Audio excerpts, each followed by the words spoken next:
Springtime is encroaching very slowly into our consciousness, feeling more and more like baseball weather every night as the Mets continue their homestand tonight with Mr. Front and Center on the mound. Yeah, he's become the main attraction here at Citi Field. At Citi Field in New York, the New York Mets play the Los Angeles Dodgers. Have a pleasant good evening, everybody, and welcome to Citi Field. Gary Cohen, Keith Hernandez, Ron Darling with you tonight as the Mets play the middle game of their series against the Dodgers. L.A. won last night, but tonight Matt Harvey on the mound. Harvey is 4-0. He's allowed just 10 hits over his first 4 starts. No pitcher had ever done that before Harvey did last week. And we're learning a little bit more about Matt in every start, and particularly in his last one, how he worked when he was in trouble. You know, Gary, we've heard all the stats, we've heard all the comparisons, but really how you judge an up-and-coming, maybe great pitcher in his day is what he does when men are on base. And after getting into a little trouble in the 7th inning, a 1-run in, you know, you have to at some point prove to your manager, you have to prove to your teammates, but you have to prove to yourself and get through it. The strikeout of Suzuki, the fastball inside to get Bernardino to pop it up, and then Denard Span, their leadoff hitter, he gets him out, keeps it at that 1-run in, and got the Met victory. And he proved, at least in that game, that he can pitch in the clutch. 7 innings. He threw harder than he had in any start before as he outdueled Steven Strasburg. The Mets have also gotten an uptick in their defense over the last couple of games, and particularly from Ruben Tejada. There was so much talk about the shortstop's defensive troubles early in the season. The last couple of days maybe have turned the tide. Well, you know, at one point with the last error he made, which he's got 6 for the season, which is just so unlike Ruben. He's usually so sure-handed.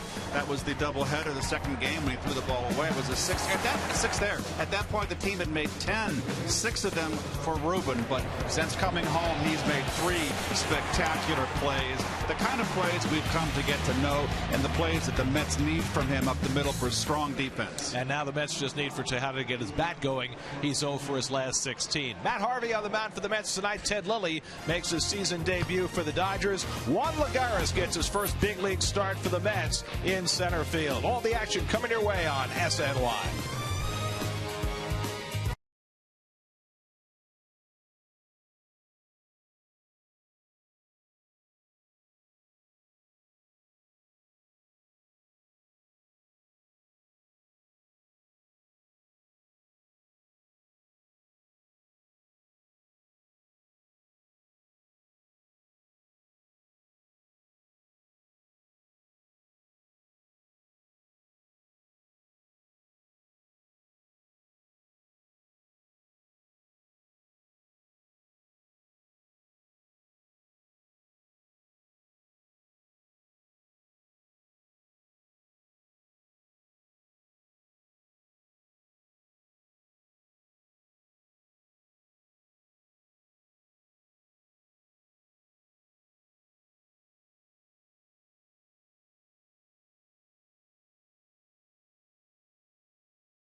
getting ready for his 5th start of the season, trying to go 5 for 5 to begin the year.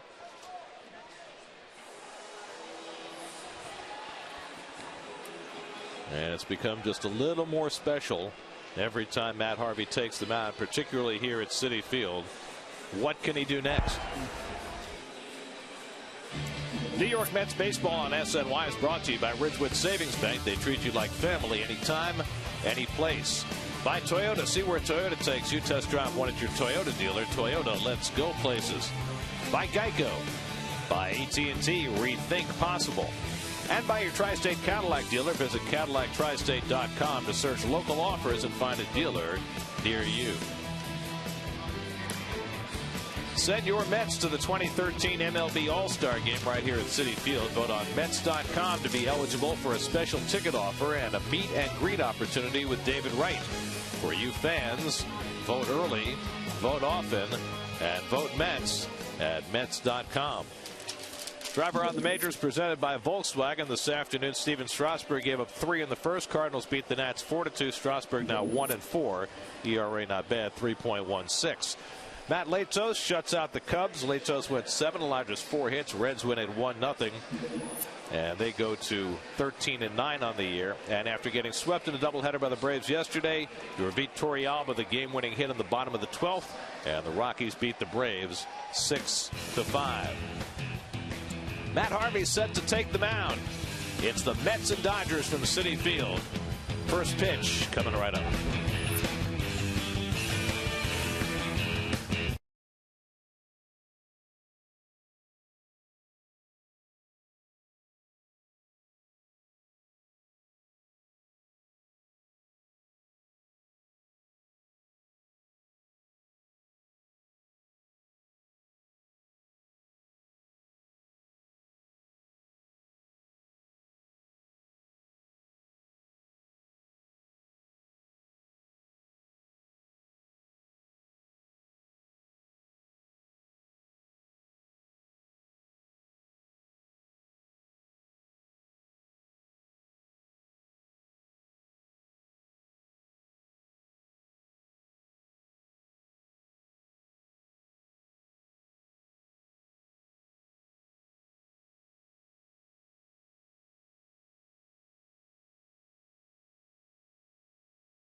Center of the diamond is the center of attention. 5th start of the year for Matt Harvey as he gets set to face the Dodgers for the first time. Here's your Hyundai starting lineup for LA. Skip Schumacher gets a start instead of Carl Crawford in left field. Nick Punto at shortstop. Otherwise the same unit that went last night, including Mark Ellis, who had a career night, couple of home runs 4 hits and 4 RBIs for the veteran second baseman. Well, I'll tell you, if you had these numbers in Caesars Atlantic City, the bells and whistles will be going off. Just unbelievable. His first 3 starts, though, very aggressive early in the game, less aggressive in his last start. And his first pitch of the night, a fastball for a strike to Skip Schumacher. Schumacher, the former Cardinal, just 3 for 23 to start the year. And Harvey gets his first breaking ball in for a strike. And quickly 0-2. It's not that easy, is it? Second game in a row, he started out leadoff hitter with a fastball, followed it with a curve for a strike. Well, he has struck out the first batter he has faced in 3 of his 4 starts already this year. 32 strikeouts in 29 innings. Amongst the superlatives for Matt Harvey, Mark Ellis on deck, Adrian Gonzalez behind him. The league is hitting 108 against Matt. That's tops in the National League. 10 hits allowed in 29 innings and just 9 walks to go with those 32 strikeouts. 97 upstairs, and Schumacher able to hold back 1-2. Well, it seems to get on you in a hurry, doesn't it? We've got that great camera angle behind home again tonight. I love it. And the curveball hit to shortstop. Tejada gets in front of it and throws out Schumacher for the first out of the night. Yeah, we'll take a look at the Lexus Metropolitan defense. Juan Legatas getting his first start in center field tonight against the veteran left-hander Ted Lilly. Everybody else is pretty much the regulars out there. Tejada, as we made the note, with the 6 errors, 3 sparkling plays in this series. Well, here is Mark Ellis, who had himself a night last night. 35-year-old second baseman takes a fastball for a strike. Ellis became only the 3rd second baseman in the Dodgers' long history to have a 4-hit, 2-home-run game. Davey Lopes did it at Wrigley Field in 1974. Jackie Robinson did it at Ebbets Field in 1950. And now Mark Ellis, the 3rd Dodgers second baseman ever to have a 4-hit, 2-home-run game. And Davey Lopes is in the ballpark. First base coach for the Dodgers. Davey Lopes in 1979 had a 28 home run year. Think of him so much more as a base stealer than as a power hitter. Here's Davey. He was quite a player. He was fast, good leadoff hitter for that Dodger team in the 70s. And Ellis picks up where he left off last night. Now 5 for 6 in the series. And he's got himself a 1-out hit. The first time that Harvey has given up a hit in the first 2 innings of a game this season.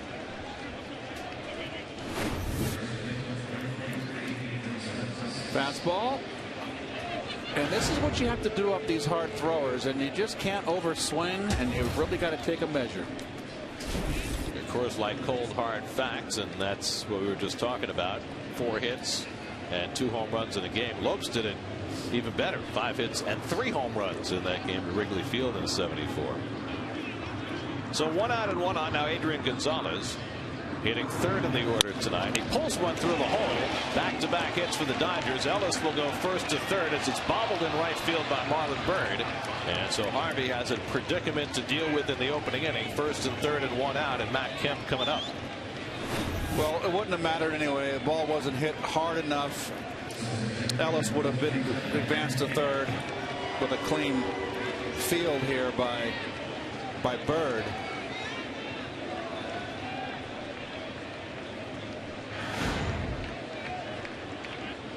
Before tonight, hitters in the first 2 innings against Harvey had been 0 for 24. Well, they're 2 for 3 to start tonight, and now Kemp with an early RBI opportunity. Kemp 2 for 5 last night after a 3-hit game on Sunday, so it looks like he's starting to come out of things after a very slow start. And the first pitch hit on the ground is short. Tejada gets the out at second. Murphy the turn not in time as a run comes home. A broken back grounder, and the Mets can only get the 1 out. Ellis comes home, and it's 1-0 LA. Well, stop the bleeding. Get it out of this inning with 1 run. Outstanding. Wasn't hit hard enough to turn the 2. And there's no wasting time here. The ball just wasn't hit hard enough, and Murph not in a real position to put anything on the throw. And you got to beware of Kemp here stealing a base. He's got 3 stolen bases this year. Got to keep an eye on him. So Kemp has his 7th RBI. And the Dodgers cash an early run. And that's been the limit for Matt so far this season. Just the one. Here's Andre Ethier. Ethier 1 for 4 last night. Off to a slow start, hitting just .231. 2 of the first 5 hitters, first pitch swinging at the fastball. Yep. That should let both Harvey and Buck know the intentions of the Dodgers tonight.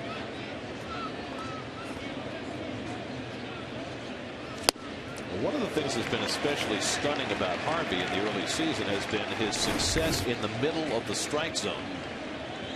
Look at this pitch, Ronnie. That's stellar. Sinking change. A great camera angle. You folks at home can see how it sinks. Now quickly ahead in the count on Ethier 0-2. And he gets him on 3 pitches, blew him away with the fastball to end the inning. Harvey has his first strikeout, but the Dodgers cashed the first run. Mets come to bat against Ted Lilly when we come back.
For tonight, Ruben Tejada leading off for the 2nd straight game. Juan Lagares gets his first start, batting 8th and playing center field. Otherwise, the same unit out there for Terry Collins' team. Mets 3rd in the National League in runs scored, and they take on Ted Lilly, who makes his season debut. Here are the Toyota numbers for Theodore Roosevelt. Lilly attended Fresno City College. Mets pitcher attended Fresno City College before he went to USC, Mr. Tom Seaver. Bully. Mets have gotten a lot of mileage out of pitchers from Fresno. Seaver, Dick Selma, Bobby Jones. Well, Selma and Seaver grew up together in the same neighborhood area anyway for both Fresno guys, as you said.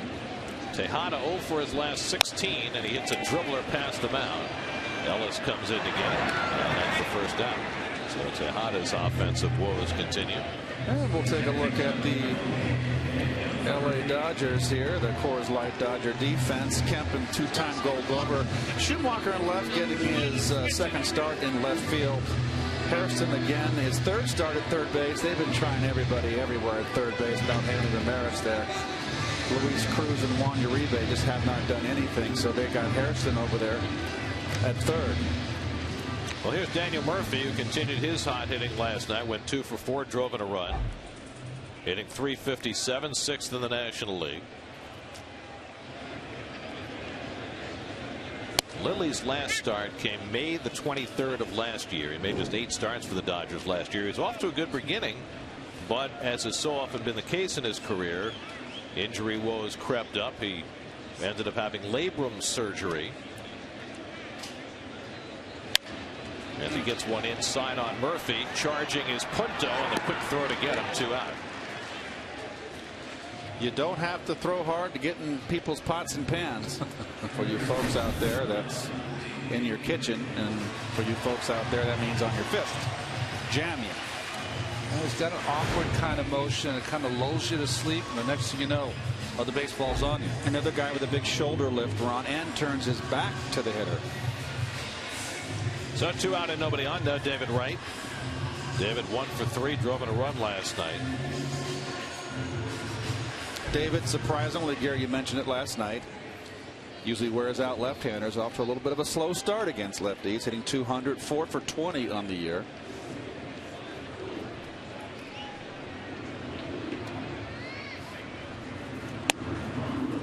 And Lilly paints the inside corner.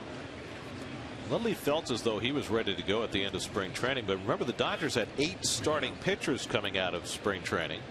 They traded one away. Aaron Harang went to Colorado and then on to Seattle from there.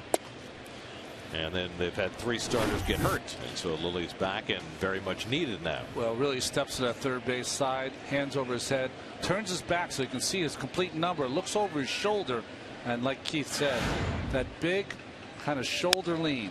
Curveball hit to center field, and Kemp moves over in the gap to grab it. 7-pitch inning for Ted Lilly sets the Mets down 1-2-3. 1-0 LA after 1.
Matt Harvey gave up a run on 2 hits in the opening inning.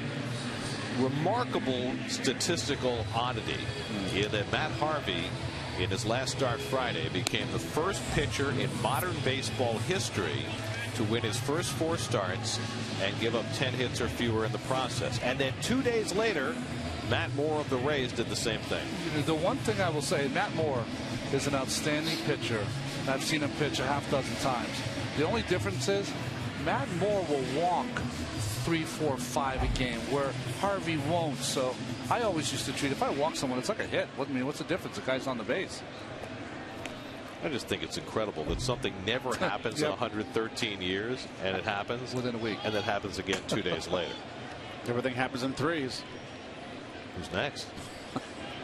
Jerry Hairston takes the pitch high. Hairston playing third base for the second straight night. Went 0 for 2 last night. Dodger third basemen are 0 for their last 23. But their offense is starting to come around. The Dodgers had a 6-game losing streak through Saturday, and they scored just 13 runs in those 6 games. Now they scored 7 runs in each of their last 2 games. And have a run on the board already tonight. Up and in. Well, that's a pitch you've got to lay off with Harvey. Is that a backup slider though, Keith? Let's take a look. Yes, it was. Another guy who's a smaller type hitter with a big swing.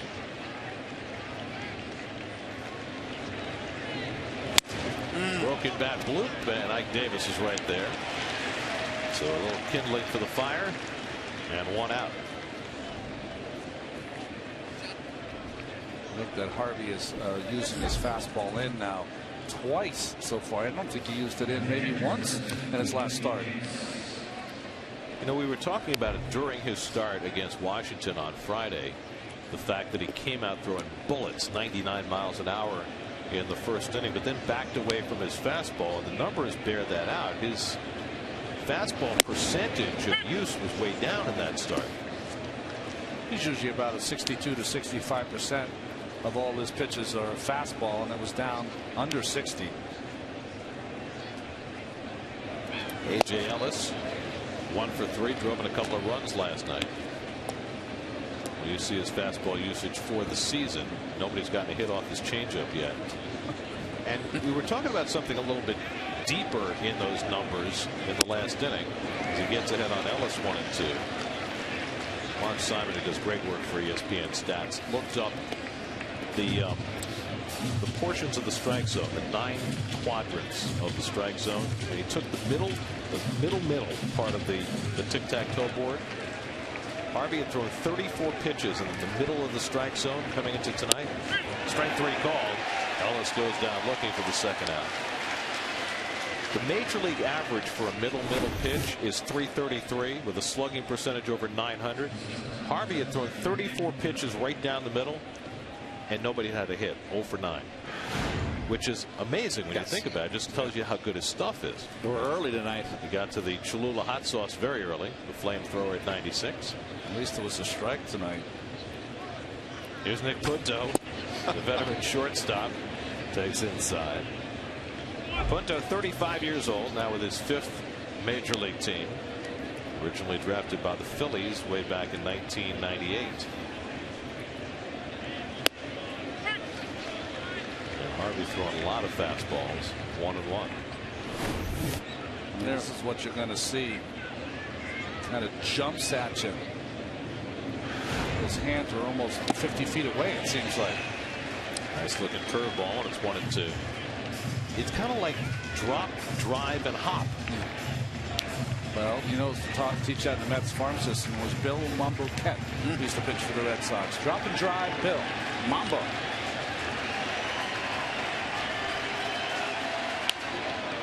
If I'm correct, Ronnie, back in the 60s, Mambo Kemp and Dave Moorhead were the 1-2 pitchers for the Red Sox. They both threw a no-hitter.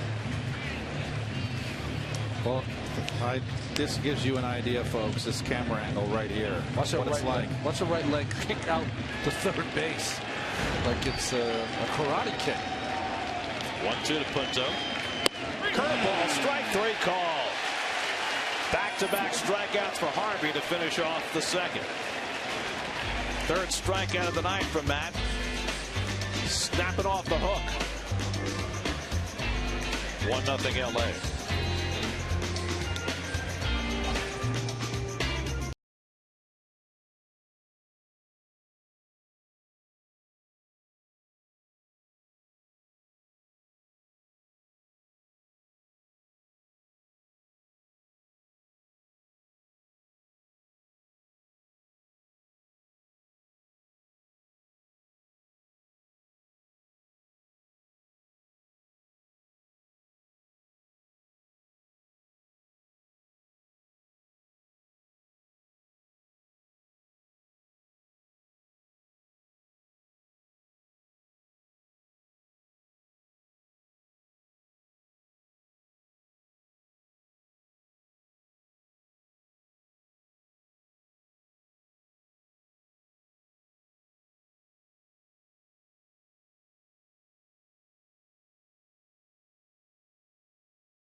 For the AT&T trivia question, and I know Gary's looking forward to this. If you think you can stump Gary, tweet at SNYTV with a trivia question and the answer. Don't forget the answer with the hashtag #StumpGary.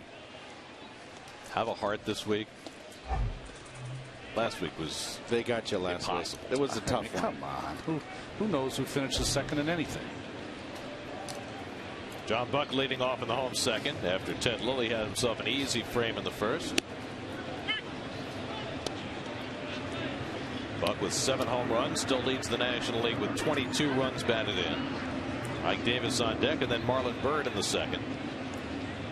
37-year-old Ted Lilly making his season debut, first outing in 11 months, and Buck pulls one foul.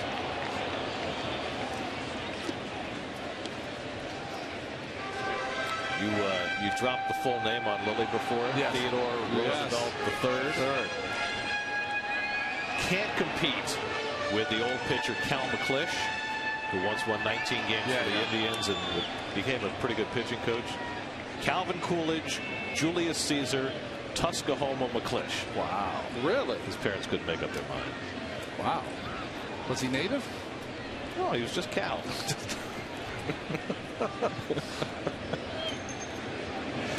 Well, I can tell you right now, in the 1963 Strato League I'm playing, he's the starting pitcher for the Phillies. Very tough on lefties that year. So what I do, I counter with a right-handed lineup against them. What do you got, Wes Covington in there? Well, no. Covington was left-handed hitter. Okay. But with the Metsies, I'm trying to get the 63 Mets to win ball games. They're terrible. So did they.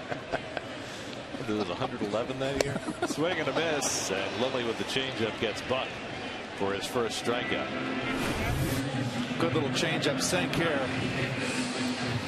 Doesn't look like a guy who hasn't pitched in 11 months, does he? Well, I think one of the great things about the game is that you have a guy whose fastball is 10 miles an hour slower.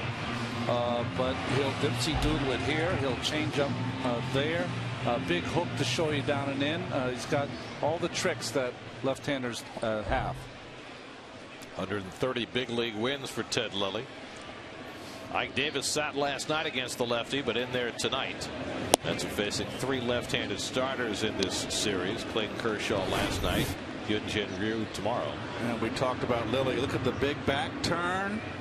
Hesitation. Big shoulder lift. He's not looking at you for about 75% of that motion.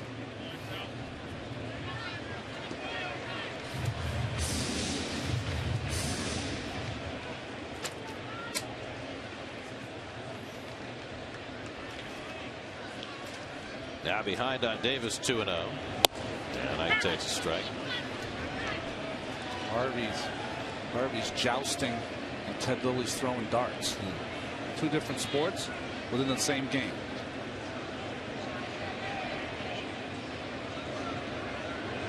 And Ike takes one the other way for a base hit. Well, they didn't have the overshift on, but they had the infield turn to the right. And Davis hit it between Hairston and the third base line for the Mets' first base runner of the night. Well, they've been pitching Ike away. They want to come in here. Oh, this is right down the middle. But I like the approach that Ike is going the other way. Because he has been, there's the defense right there, giving that line, and I can't second guess that. The way Ike's been hitting, he's been pulling. So 1 out and 1 on. Now Marlon Byrd, who's 0 for his last 8, but he has great career numbers against Lilly. 8 for 17 with a home run. Well, Lilly's a breaking ball pitcher. He doesn't overpower you, and Marlon Byrd is a good breaking ball hitter.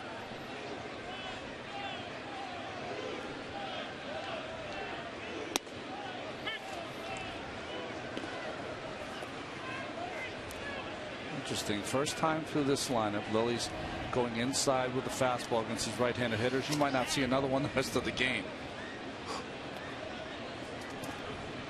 Adrian Gonzalez, I wonder what he's chatting about. I mean, Ike's not a threat. Oh, he's going to play behind him. I don't know why he's playing in front. He's not going to hold him on. He's going to play off the bag. The old John Olerud routine. I would play behind Ike, and because Bird's not going to bunt.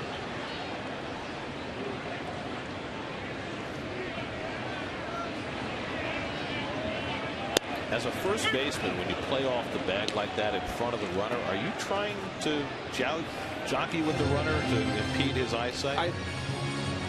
I never did that. So if I had a slow runner on first base and I wanted to really get out in the hole, then I would get maybe 2 feet inside the line so I can cover more coming off the bag to take away the hole.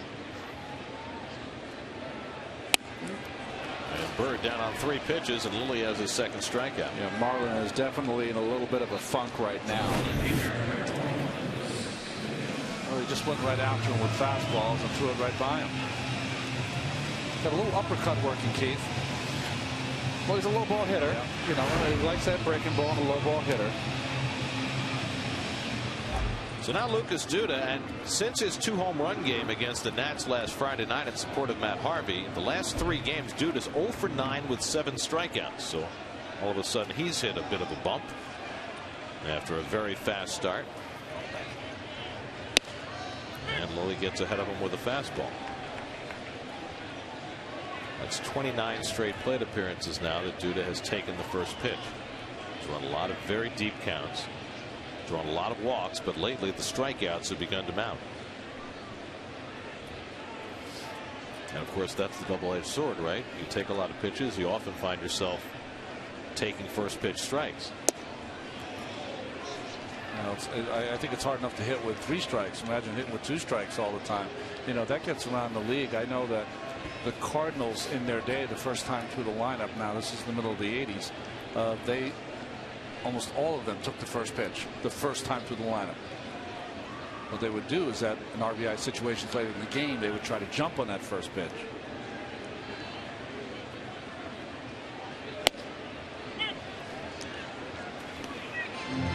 Lilly gets ahead of the count again, 1-2.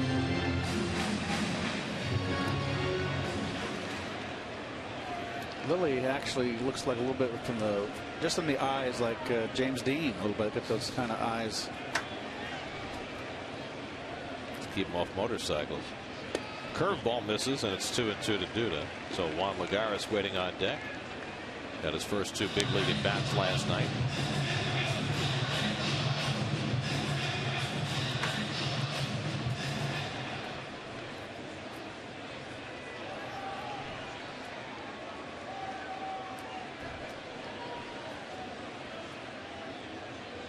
And Duda pulls one into right field for a base hit. Davis turns second. He'll go on to third. And the Mets have runners at the corners with 2 down. Well, one thing about Lucas, he stays in on lefties. So if you're a left-hand pitcher, don't do this. Don't hang it. He got it away, but it was flat. Didn't get on top. And didn't get any downward break. Kind of a lazy roller. And this ball's ripped in the left. Right, excuse me.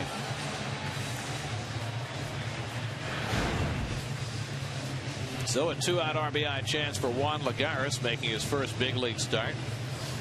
The 24-year-old was hitting .346 at Las Vegas before being called up. 3 home runs in 17 games. More power than he's shown in the past.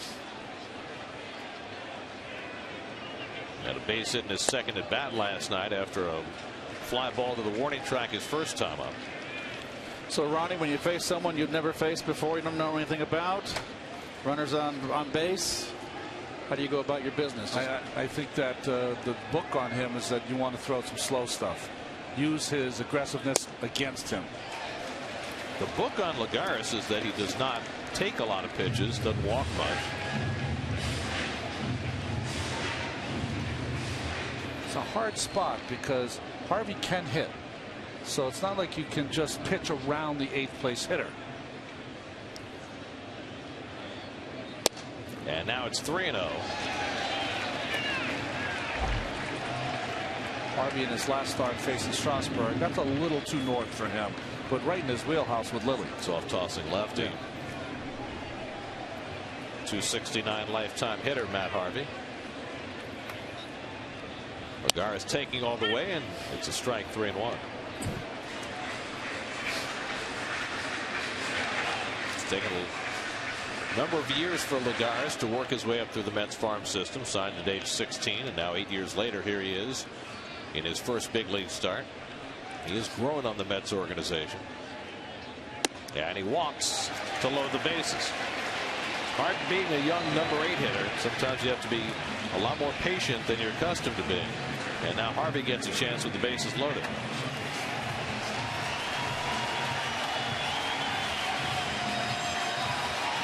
Usually you'll get a sign from the bench guys, one of the coaches or the manager or the catcher will kind of give a motion of a swing saying, hey, watch out, this guy can hit. So Harvey looking for his first RBI of the season. Bases loaded, 2 down.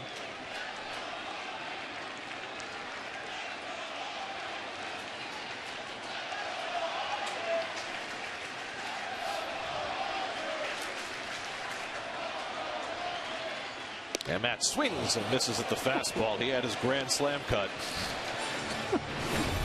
Well, he didn't get cheated, did he? Big cut.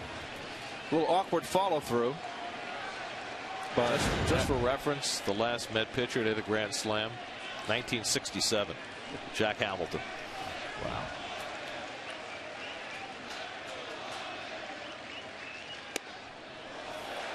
Ball and a strike to Harvey. The only other Met pitcher to hit a grand slam was Carlton Willie back in 1963. So it's been a while. Right now he'd settle for a little bloop 2-run single. Well, the outfield is not playing shallow. They respect the hitting ability of Harvey. 1-1 from Lilly. And bloops one foul. 1-2.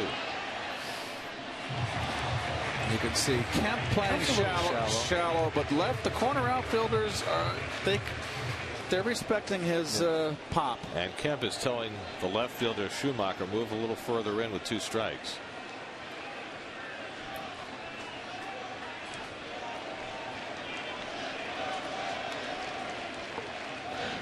Now Lilly ahead 1-2, and the curveball hit back to the mound. So Lilly gets out of a bases loaded jam, and the Mets strand 3. After 2, Harvey goes back to the mound, down 1-0.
Is like facing Doc. When I faced Doc when he was young, and you just look forward to it, to seeing what this guy's all about, and what his stuff is, and then you just got to settle down more than anything with the power guys. A lot of times you want to swing harder, and really it's just a matter of swinging, just chilling out and relaxing up there, not trying to speed up so much. Just kind of try to relax, take it slow, and just get the ball at the strike zone. Because a lot of times the ball up looks good to hit. I can't argue with it. I agree. The key is those guys, like he said, you got to make them get the ball down. Ted Lilly, the batter, just a 102 lifetime hitter, and he took his rip at the fastball. Dodgers got a couple of hits in the first inning, parlayed that into a run, and so far that's been enough for Lilly. As we start the third inning, and Harvey goes upstairs with the fastball and gets ahead 0-2. Not throwing 99 like he did early on in the game on Friday.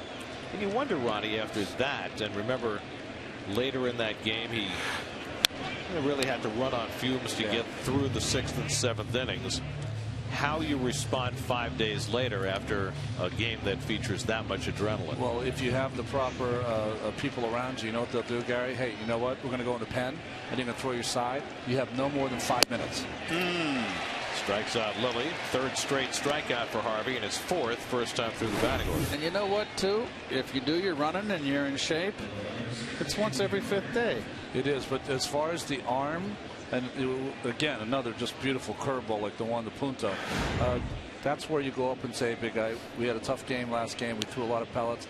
5 minutes you got. Let's just use the fastball inside and out. No breaking balls in between starts and go right after next time. What's the normal side? 10, 12 minutes. Okay. Yeah, about half of that then. Is it also a matter of the intensity within the bullpen session? Well, yes. His problem is he's going to be too intense. They're going to have to rein him in because he wants to rush the process. He just wants to let's start Cy Youngs now. You know what I mean? And I think you just have to, make sure that this is a marathon and that we want you as strong in September as you are now.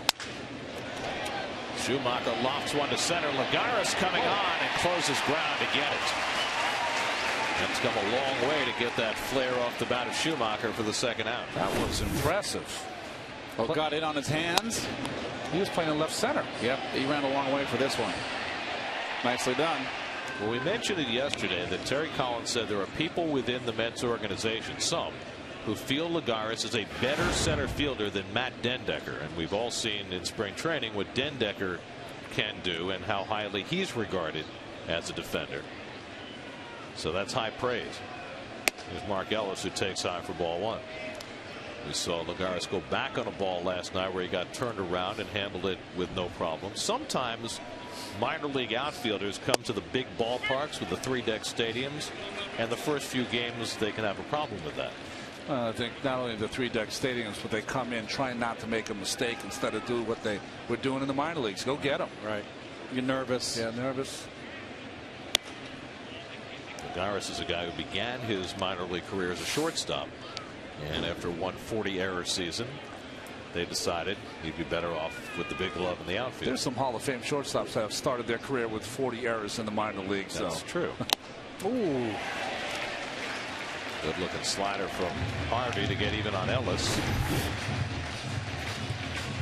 The smallest of sliders, unrecognizable to Ellis, looking like a fastball outside. Ellis 5 for 6 in this series.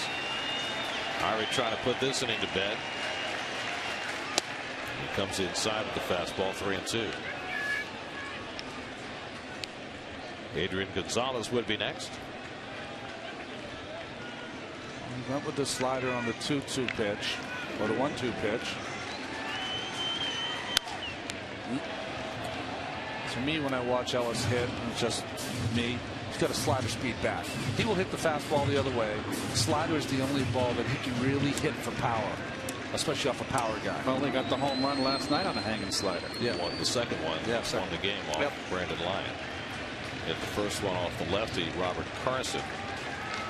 Here's a 3-2 from Harvey, and it's lined down the left field line, foul. And I really thought that Brandon Lyon had his best outing of the year, and it's just a funny game. You know, he had his best breaking ball I've seen him throw.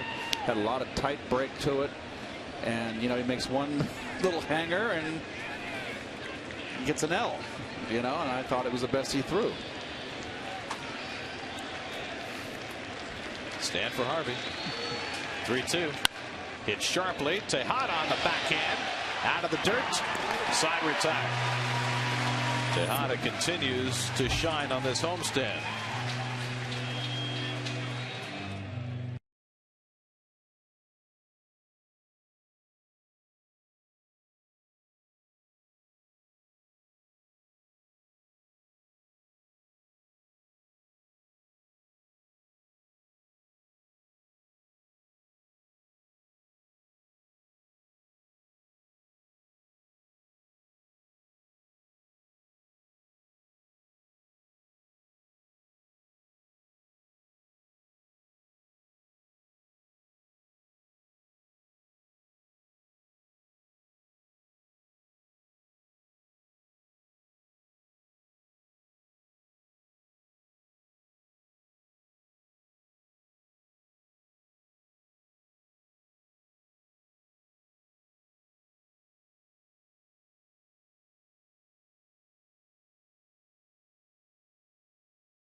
Tomorrow at 1:10 as the series with the Dodgers continues. Find the best prices at Mets.com or at 718-507-TIXX, the only place to get tickets through game time. Top of the batting order, Ruben Tejada takes a strike from Ted Lilly. Tejada grounded out to second base his first time, now 0 for his last 17. So as his defense has picked up, his offense has disappeared.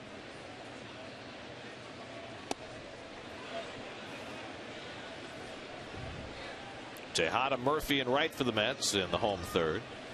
Mets loaded the bases in the second inning, but Lilly able to get out of it.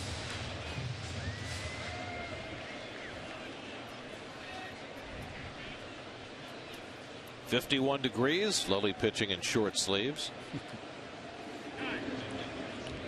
Said it was supposed to be 70 today. I did not. No, it didn't get there. 70 anywhere. I don't believe it got there. Maybe mid 60s at best.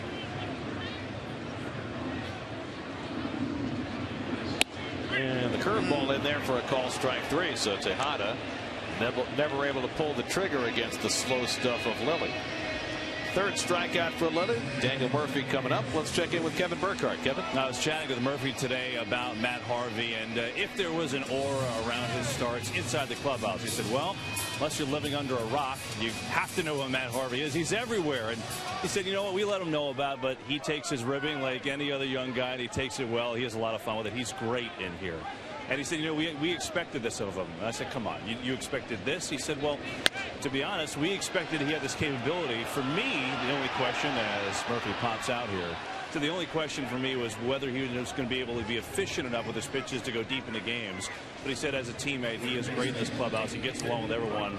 He cited this example. He said, you know, recently a bunch of us were out to dinner, and, you know, as a nice gesture, he pulled out his wallet, wanted to buy dinner for a bunch of veterans. The veterans said, doesn't matter how many punch outs you have. This is our territory. When you get a little older, you can do it for someone else who's coming up through the system.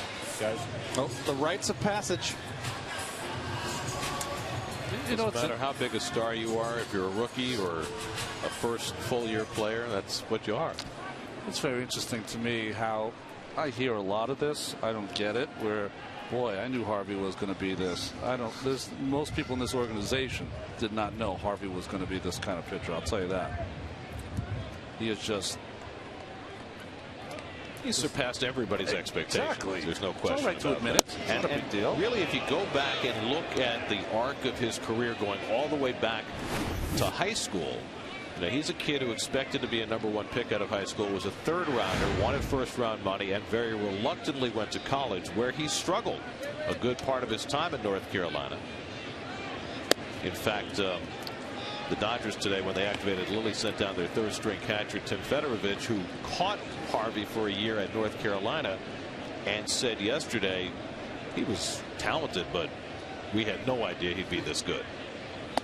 And then in the minor leagues, Harvey was good, but he was not great. That's right. He has pitched his best baseball so far in his career at the major league level. Yes. And this year just polished. Yep. With all of his pitches thus far. Lilly behind on David Wright, 3-0. And ball 4. So David, who is second in the league behind Joey Votto in walks, draws his 17th of the year. Second walk given up by Lilly.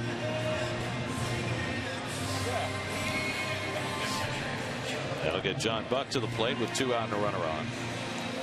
Buck struck out his first time up.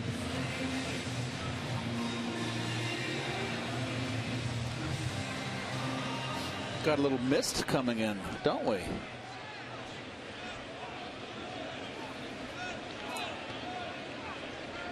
Is it frozen? No, it's not the frozen tundra. It's blowing from the right field scoreboard towards left field.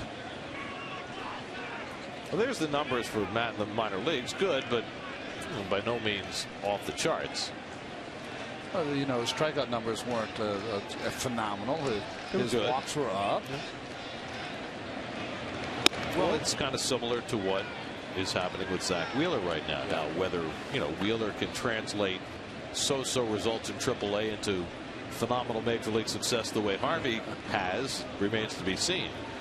But it also goes to show that there's more to see in a player in the minor leagues than just his numbers. Wright takes off. The throw by Ellis not in time. David Wright 6 for 6 now in stolen bases this year. Well, left-handers are usually the easier ones to steal off of because you can take a chance. Once they break from the belt, if they go home, and you can pilfer the base. They're not holding him on, and he just took off. David had a very poor stolen base percentage last year. 15 steals. He was caught 10 times. This year has not yet been caught. You can play off the bag like that, but you at least one time have to have the pitcher throw over once. Just make him recognize that he could come over. So the tying run in scoring position for the National League's RBI leader. 2-0 count to Buck, who struck out his first time.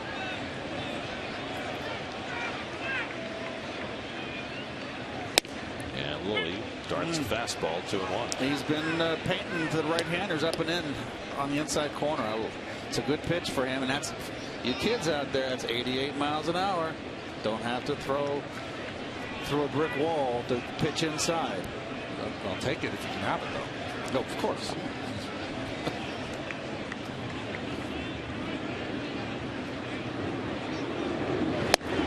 Buck takes another one on the inside. Now it's 2-2. 2 pains inside corner. Didn't like the call by Mark Wegner. Catchers can never argue too hard. Well,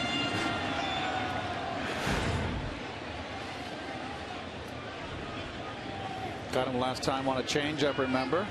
Sinking changeup out of the strike zone. He's set up for it. Will he triple up inside? I don't think so.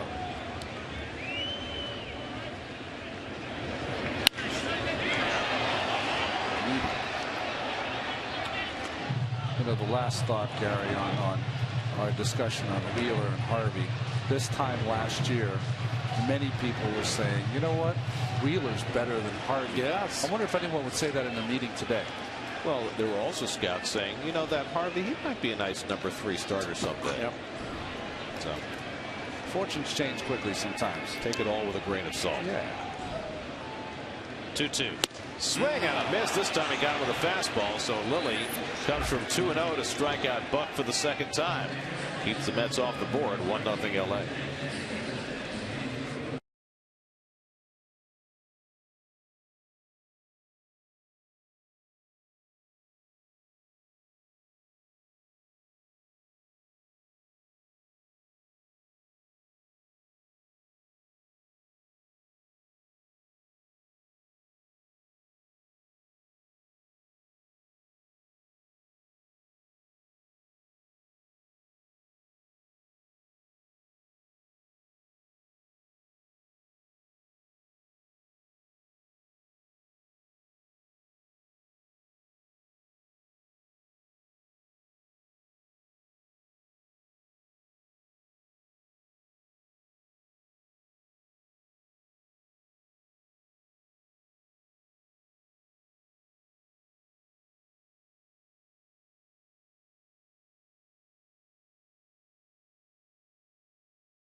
Mets baseball history. Mets manager Casey Stengel fined $500 by Commissioner Fort Frick for appearing in a beer ad in 1962, posing with Miss Rheingold. Back in the days when my beer was Rheingold. Don't foul that bunt back, Casey. No, oh Miss boy. Rheingold's gone. Back in Coogan's Bluff there. Rheingold was a big part of the early days of the Mets. As they used to call it back in the 60s, the beer with the 10-minute head. I don't know if you could do that ad today. Care to expound on that? No, I'm just repeating what I heard so many times as a youth. Jeez. Didn't know what it meant then. I was, not of legal age. I'm trying to think in Boston, I thought it was more Narragansett, maybe? Yeah. Right? Hey, neighbor. Yep. Have a Gansett. Adrian Gonzalez at a base at his first time up, and he pops this one straight up. Tejada taking charge, battling the wind, 1 out. That's 9 in a row retired by Matt Harvey after giving up a couple of first inning hits. Yep. Wind is blowing out today. It was blowing in last night. Little by little, we're getting toward some real springtime. This is the mildest winter I've ever seen in April. Turning into a Mark Twain summer. Yeah, right. Matt Kemp drove in the only run of the game on a fielder's choice, and he takes a slider for a strike. Well, Harvey has settled back into a groove after the Dodgers got a couple of hits against him in the first inning. He limited the damage, and he's taken off from there. And that fastball takes off, and it's 1-1.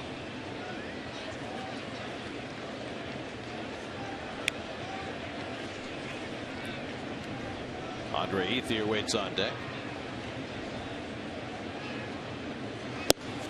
And Kemp watches the outside corner fastball, 1-2. Well, 2 years ago, Matt Kemp had one of the better offensive seasons in the last 20 years and somehow did not win the MVP. Ryan Braun stole it away from him. 39 home runs that year and 40 stolen bases.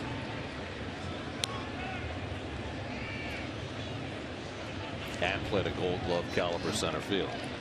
All the way to the first base side of that rubber. That hole starting to develop there. Strikeout number 5 for Matt Harvey. 2 out and nobody on. This is like a straight down slider. No, it's not. It's a changeup. What a pitch. Sink. He's getting the sinking action on his changeup. Thing moved like a screwball. Not quite like a screwball, but like it's a sinker. It is a good one. I mean, you're going to have talented hitters like Kemp going back. What was that pitch anyway? Changeup. Really. So 10 in a row for Harvey. 5 via the strikeout. Here's Ethier, who fanned his first time up, and he lines a base hit. First pitch curveball from Harvey, and Bird with trouble picking it up, but Ethier will hold at first base. Second one, that is befuddled Bird in right field. Well, another first ball fastball. Whoa, boy, that almost got by him. He slipped a little bit. A little awkward going after that, but he kept it in front, rolled up the elbow. Chicken winged it. Nice. So that snaps a string of 10 in a row retired by Harvey. Third hit for the Dodgers, and now Jerry Hairston, who got sawed off and blooped one to the first baseman his first time. And why wouldn't you not want a first ball fastball hit with Harvey? If you want to face his razor blade slider and his little slow curve on the outside corner and sinking change.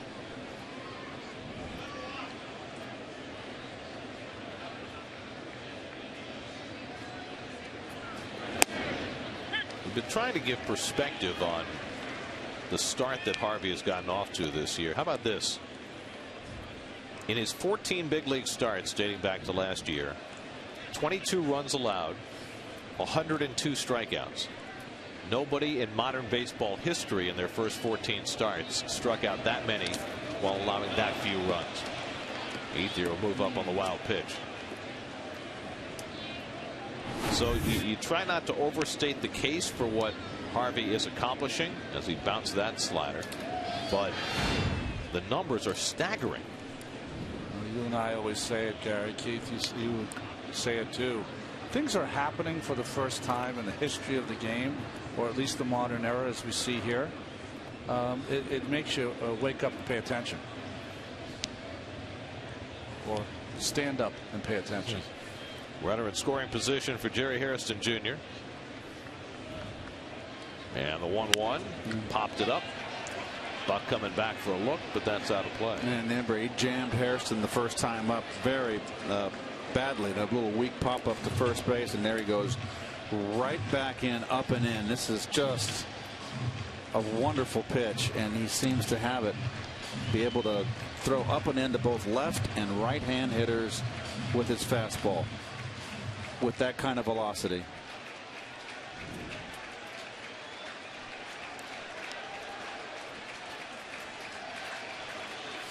See if he goes back there again.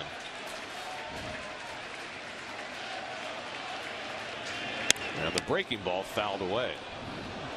Thrown a lot more curveballs tonight than we've seen in his first 4 starts of the year. Especially the slider's been the pitch he's been throwing to righties mostly at the beginning of this season. He knows he has a good breaking ball, although sometimes it's less effective against the right-handed hitter.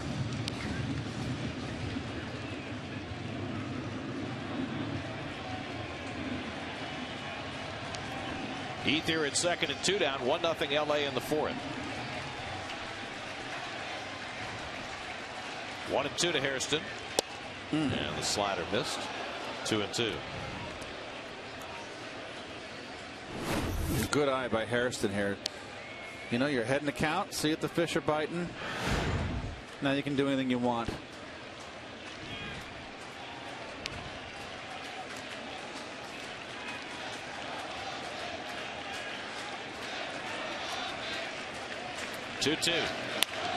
Down to third.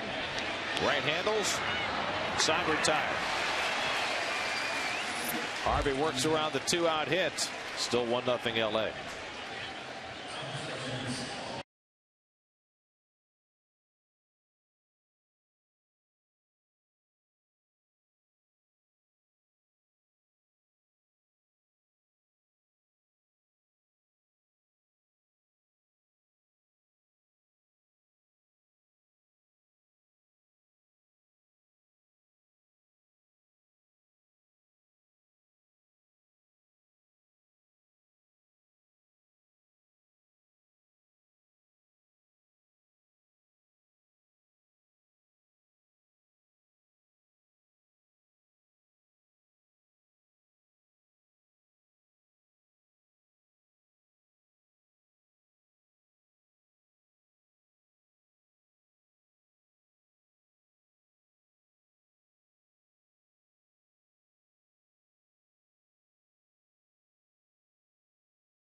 Jets do with their picks. Get a complete draft breakdown from Ray Lucas, Brian Custer, and Adam Shine. Exclusive interviews with Rex Ryan and John Idzik, and reports from Florham Park as the future of the Jets is revealed. Jets Nation Draft Day 2013.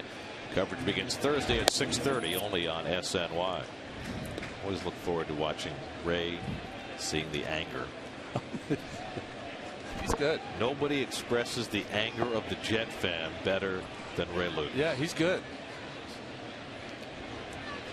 That post-game tirades he goes on are must see TV. I mean,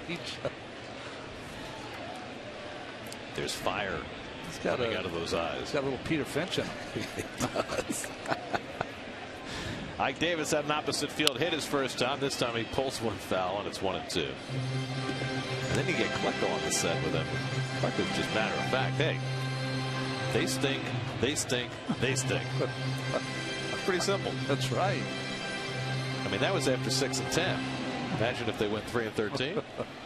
Oh man, the draft is a funny draft, isn't it? Ted Lilly with the 1-2 to Davis, and he lifts one foul. It's a sport on which there are the words expended in relation to the minutes played is exponential. Yep. You know, you'll watch right before the Super Bowl this year. I remember they said we're going to have 108 hours of coverage. Wonderful. Why? And Davis just able to keep the bat alive as we sit up here in our TV booth. Well, but there's a game going on. Okay, yeah, that's right. That's right. I mean, in the NFL they play once a week, 60 minutes, of which about 7 minutes is actual playing time. And we've been working on trying to get rid of the open. We can just come straight from Bobby and Chris. Again, the 1-2 and the slider off the plate. 2-2 to Davis with Bird and Duda to follow. That's trying to get the measure of Ted Lilly, who has been junk balling the Mets into submission over the first 3 innings. His first start in 11 months.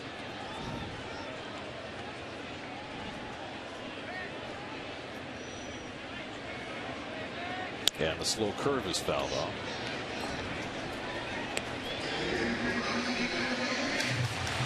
Ted Lilly began his career as a Montreal Expo in 1999. There are only 10 Montreal Expos left in Major League Baseball. Oh, wow. 4 of those 10 Montreal Expos at one time played for the Mets. There's your trivia question for tonight. Just off the plate, 3-2. Talk about a stumper. Wow. The 4 players who played for the Expos are still playing and at one time played for the Mets.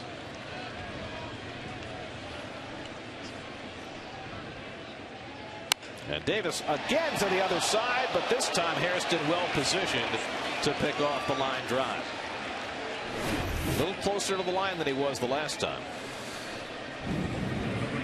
Well, kind of sticks his fanny out, but at least trying to go that way. And I think that's the way to the promised land for Ike until he can get it going. Give me that quiz again. There are 10 Montreal Expos who are still playing Major League Baseball. 4 of the 10 at one time played for the Mets. Okay. Who are those 4?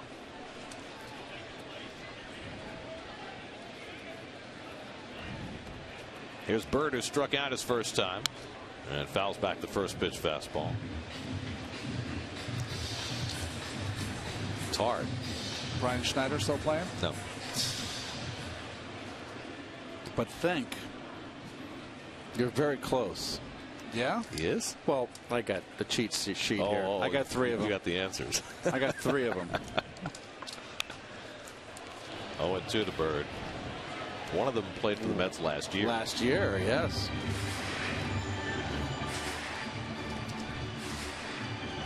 One of them was a closer for a while back in 2008. One of them made one of the greatest plays in Mets history. Oh, okay. Okay. Yeah, of course. Is he in Seattle, Mr. Endy? Yes. Endy Chavez is one.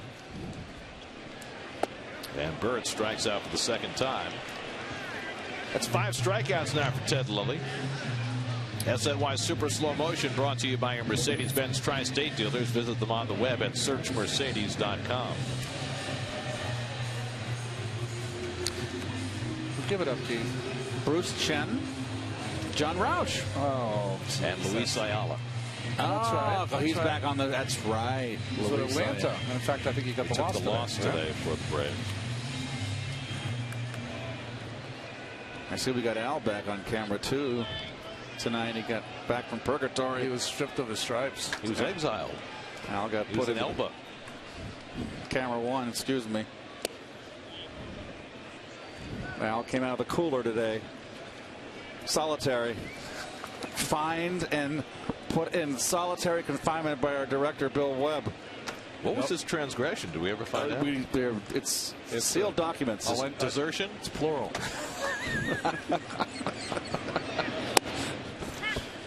1-1 to Duda, who pulled a base hit to right his first time up. One of only 2 hits for the Mets tonight.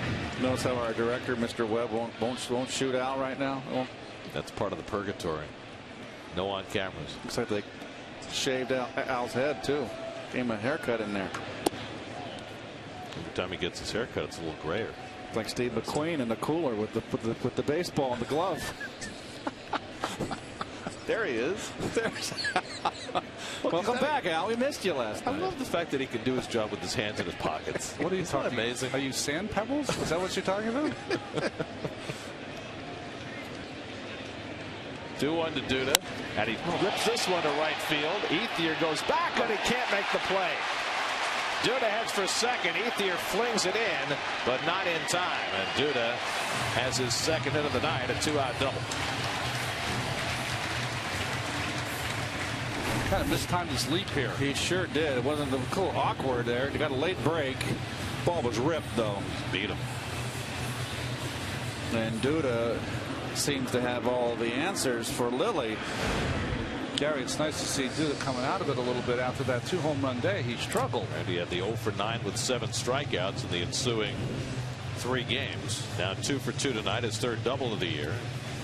Another RBI chance for Juan Lagares. Last time they pitched around him with runners at first and third, and he drew a walk, and then Harvey grounded out with the bases loaded. See how Lilly goes about it this time with a 1-0 lead in the 4th. That's with 3 hits off Lilly, all by left-handed hitters. 2 for Duda, 1 for Davis. And again, keeping it away from Lagares as he did his entire first at bat. I just get the feeling that Lilly just not unsure and figures he's up against Harvey, and a 1 run might be the difference. And I'm facing an unknown entity here, and I'm going to play it safe for the pitcher behind him.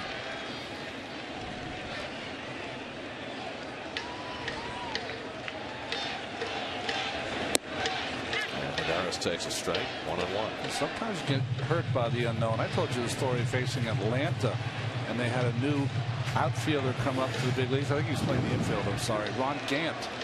And catcher came out and said he could not hit an inside fastball. First pitch inside fastball, double, game over. It's all he could hit. Because he stepped in the bucket. He was a strong man. Yes, he was. He had some good years. Little tapper back to Lilly, and that retires the side. A double and 1 left. 4 in the books now at Citi Field. 1-0 Dodgers.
night.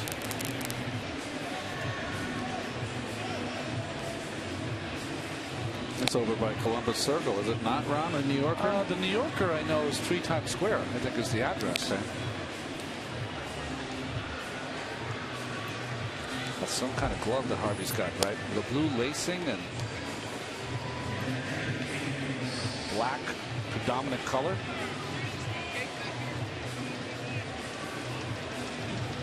It's the old NFC Central glove. There you go, right. Black and blue. Lower third of the order coming up for the Dodgers in the 5th inning. A.J. Ellis, Nick Punto, and Ted Lilly. There's the pitch count for Harvey. 57 through 4. He has struck out 5, walked none. That's 37 walks and 9 strikeouts for the season. Ellis went down looking his first time up and swings at the first pitch and fouls it back. That's a rarity for A.J. Ellis, who normally will be very patient through his at bats, but sometimes you got to change the game plan based on who you're facing. Well, you're facing Harvey, who you've faced him once. You've seen the lineup go twice through. He's throwing strikes. He's not wild. He's going after hitters. So go up there, first ball, fastball hitting. Was that Skip Lockwood's number 33, or did he wear 36? 38, I thought. Oh, okay. Hit sharply to short. Another backhand play for Tejada. Again, he has to get out of the dirt and throws out Ellis. So 1 out and nobody on. Are you guys ready to be the quiz masters? Well, you're the. No. We're the. I'm in the soundproof booth. Oh yes, Ronnie and I are Torquemada right here. We're after you. Go ahead, Ron. Very nice. We're the only 2 Mets to play 162 games in a season. I know one of them for sure. Okay. And I think I know the other one. The one I know for sure is Felix Millan. Okay. And I believe the other one is John Olerud. Really? Okay. I like it, Gary. I was listening to the game in Colorado, and it was a tough question. I mean, it's like who flew after Lindbergh and Earhart? Well, here's the thing. That question, which was difficult, it was the 4 Mets who had finished second in the rookie year balloting. I got one of them out of the 4. Got on the bus after the game. I said to Howie, how would you do it? He got 3 out of 4 right off the bat. Howie. You guys together will get everything. I'm telling you, Howie knows more than I do. Yeah. He's a couple of years older than I am, and I have some gaps because I was out of town for that's right. 7 or 8 years when you're in the minor leagues. Yeah. So don't excuses. No, I'm just saying that overall, Howie has got the trivia. By the way, I've not read it yet, but Howie put out a book this spring, and I hear it is superb. I got to get it, and I want him to sign it for me also. Well, Josh is reading it. No. Punto strikes out for the second time. 6 strikeouts for Matt Harvey. So let's see how we did. Well, you got Felix Millan right. Very. Yeah. There you go. There you go. You're 1 for 2. 2 for 3. Oh, geez, 667. First one was the Joe Torre double play. That's right. But that was a gimme. That's what I said. And you called me cocky. 2 out and nobody on. Here's Lilly, who struck out his first time, and he takes a rip at the fastball. Well, only 21 Wednesdays to go, Gary. If I can stay above 500, I think I'll be happy. Good.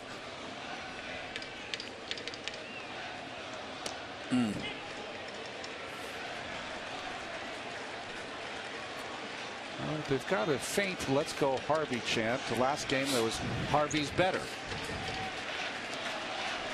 Got to be ahead first. That good curveball that he's had all night long, and he gets Lilly to end the inning. 7 strikeouts through 5 for Harvey. Halfway through, 1-0 Dodgers.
with insider info and opinion, plus in-depth preview of tomorrow's Mets-Dodgers series finale here at Citi Field.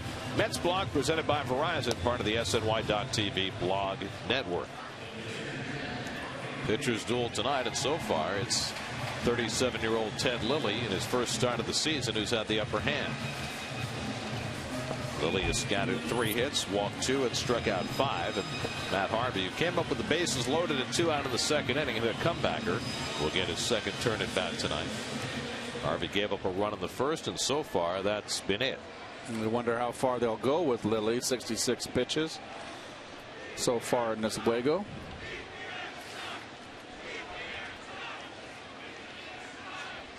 Harvey drives one deep left field, back toward the wall. That ball is off the wall. Harvey's extra base hit. He's in at second base, sliding with a double. A bullet off the wall for Matt Harvey. Well, he can hit. His 3rd career double. Down and in, and he launches it here.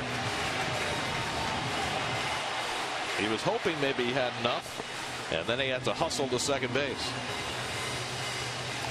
The only problem you have here, watch how he pops off the base. Watch he pops up. Watch where the tag is when he pops up off the base. Stay with it. Stay with it. Stay with it.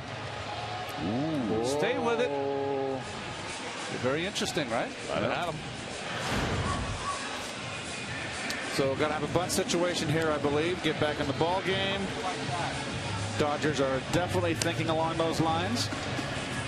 In at the corners. See how they play it. Tejada 0 for 2 tonight, 0 for his last 18.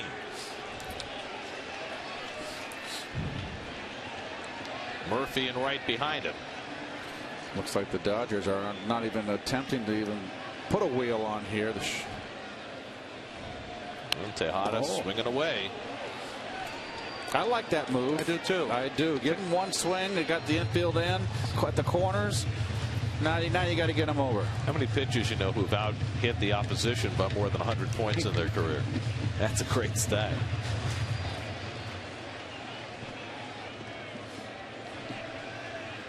Lilly falls off to the third base side. Just push this softly to the right side. That's the key. Usually you bunt it to the third baseman, but you don't know what Harrison's going to do. No thought of the bunt on the first 2 pitches. He stopped that swing in time. Okay. Tony Randazzo with the call, 1-1. Now, from a defensive standpoint, now your corner infielders, you don't know what the manager's thinking here. He has not put the bunt on twice. You can't play the corners in aggressively. Look at the middle infielders are playing deep for defense. You've kind of neutralized any effect for defending the bunt.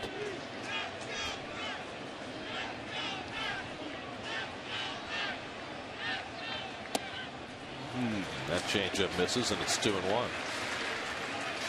At what point do you become convinced that he's not bunting and move your corners back? Well, my feeling now, I would just, like you can look at Gonzalez right now. He's backed up a bit. I would move back with the pitch and just say, okay, you bunt it my way. We'll go 1-3, get the out, runner will move to third base. I don't want a base hit here. Good swing by Tejada, but he fouled it back 2-2. That's a pretty good pitch after all that slow stuff. The fastball in. I'll tell you what, Lilly's showing me something. He's not afraid. Let's see why he's been successful. I haven't seen him pitch a lot over his career. Just his 7th career start against the Mets.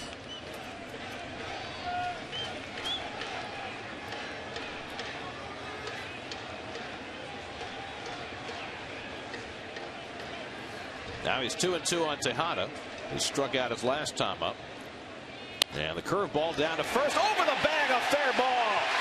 Harvey comes around third. He scores the tying run. Tejada holds at first with an RBI single, and the Mets have drawn even at 1. Tejada snaps it 0 for 18, just skimming it over that first base bag. Now, you know what? Give a lot of credit to Terry Collins right there, the manager of the Mets. 0 for 18 slump, lets his leadoff hitter swing the bat, and he gets rewarded. Nice hitting by Tejada.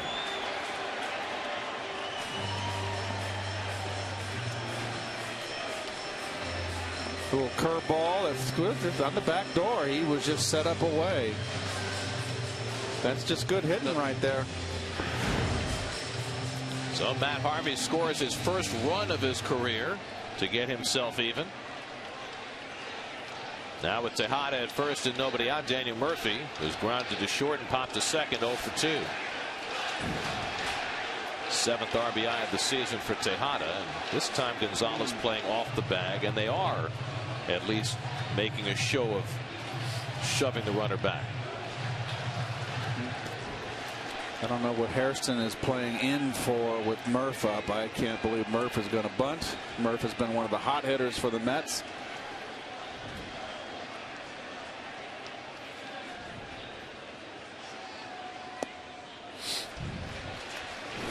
Well, Tejada floats a little forward, but watch his hands. Back. Stay back. He's leaning forward a bit, but that's cut at the slow curve, but he kept his hands back, and that's just nicely done. Murphy came into the day hitting .393 against lefties. So far, Lilly has held him in check. That's now 5 hits for the night.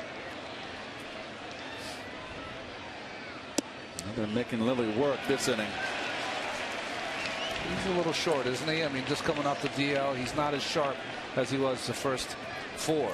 You wonder how far the Dodgers would want to go with Lilly in the first place, having not made a big league start in 11 months. Yeah, 90 was the number I heard. 80 to 90 pitches, so he's getting close, but no one up in the bullpen. And Murphy cracks a base hit. Tejada held up, and he'll move into second and stop there. 3 straight hits for the Mets to start the 5th inning. And now 2 aboard for David Wright. Well, 2-0. Don't take. It's the pitch to hit. Very nicely done, Murph. Ball meant to be away. Inner half down. Murph right on it. You don't get 2-0. You get 2-0 off a good pitcher. That's your pitch to hit. 26th hit of the year for Murphy, coming in the Mets' 19th game. He's having a terrific month of April. And now he and Tejada have helped set the table for David Wright. Some exercising, but no throwing in the bullpen, as Lilly might be fading a bit here in the 5th. Well, Honeycutt's going to the phone right now, and there's going to, I mean, going out to talk to the pitcher, and they're going to get someone up. This is Mattingly, excuse me. Well, the thing, when you have a guy coming off the DL, and you see him on the phone, you've got to watch him so closely because things can go south so quickly that it's almost like you have to have someone out there almost ready to go. Is anybody answering the phone out there on the bully? So far, hello, crickets. Your manager's calling. Which phone works? Oh my. This is the second time this season there's been an issue.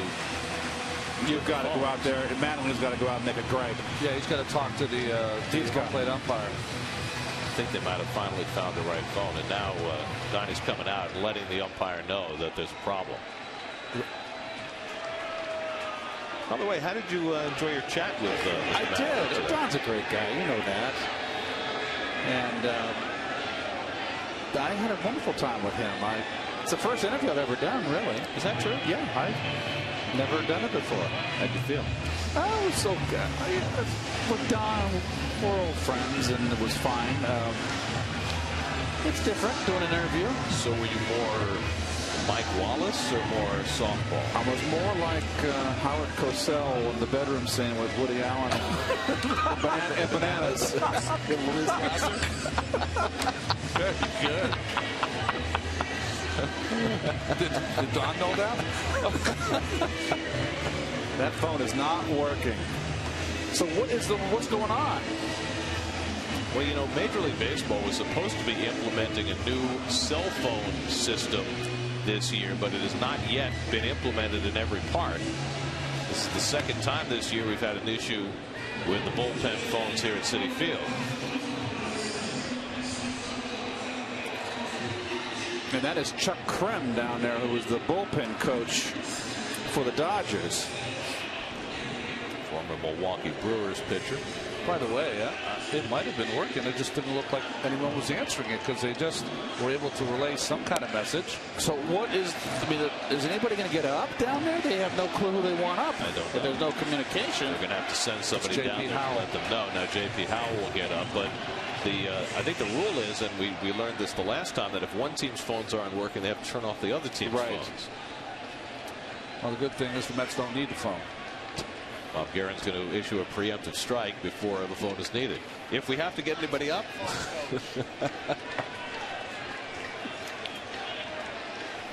There you go. Well, either he's established communications with the bullpen or he's ordering a pizza, one or the other.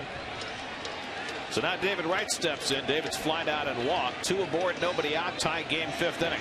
And Wright swings at that first pitch curveball. 0-1. I had a hunch that old Lilly was going to throw a bender there because David was looking to rip one on first pitch. And David was sitting on it, got the pitch, but it was out of the strike zone. Tejada drove in the Met run. Murphy followed with a base hit. Setting the table for Wright. David is 9 for 18 with runners in scoring position. 15 runs batted in for the year.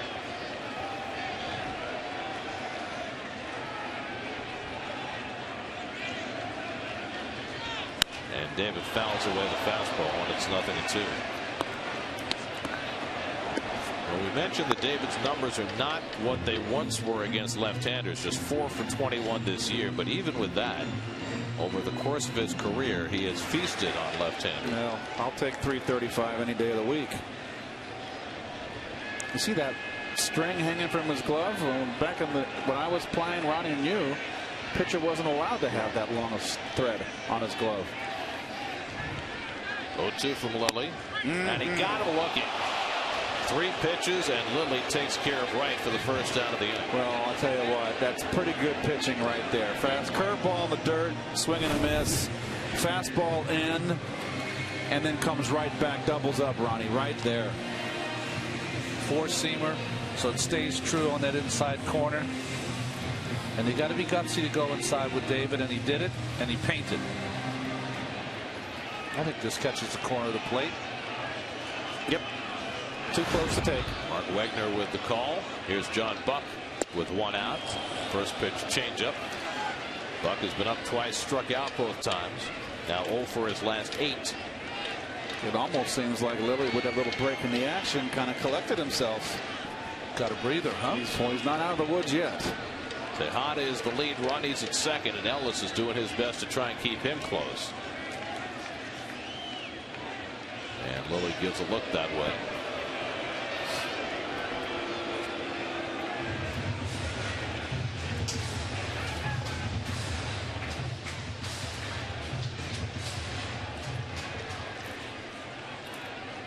Well, I don't know how this game's going to end for Ted Lilly, but this has been an awfully impressive performance for a guy coming off shoulder surgery who hasn't pitched in almost a year.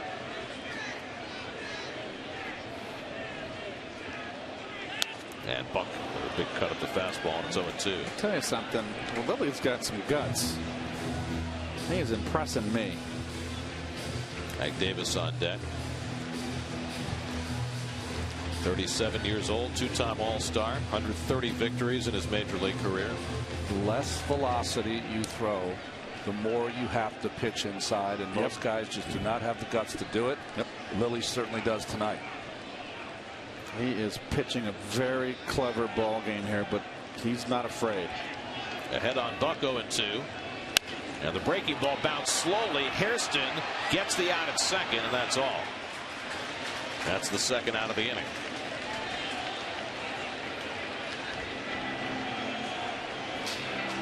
Well, here's an interesting at bat right here. Gets him on the curveball, and you got to rush it here, Hairston, to get the force. Ball not hit hard enough for 2. Good job by Murph, right? Getting through to Ellis, ensuring that he didn't make the throw over to first.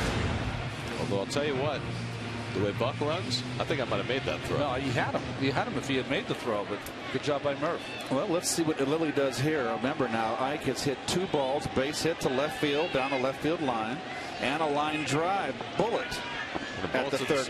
Hit them both to the same spot. Yeah. The second time they moved Harrison over and he caught the line drive. Pitched him away predominantly. He fouls one away.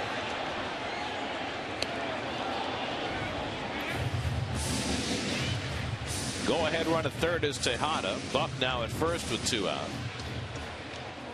Tell you what, if he gets out of this jam, that's some kind of pitching.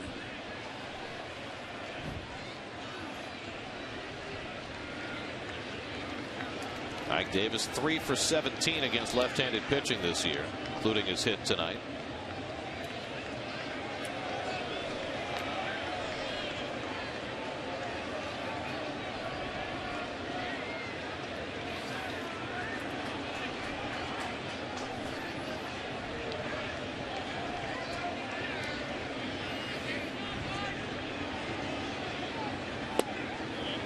And Ike lays off. Ball and a strike. That pitch had a purpose. He was trying to. Ike's been fishing. Marlon Byrd, who has not looked good at all at the plate tonight, waiting on deck. 83 pitches now for Lilly in his season debut. Bullpen ready if needed. 1-1 to Davis. And the curveball inside. 2-1.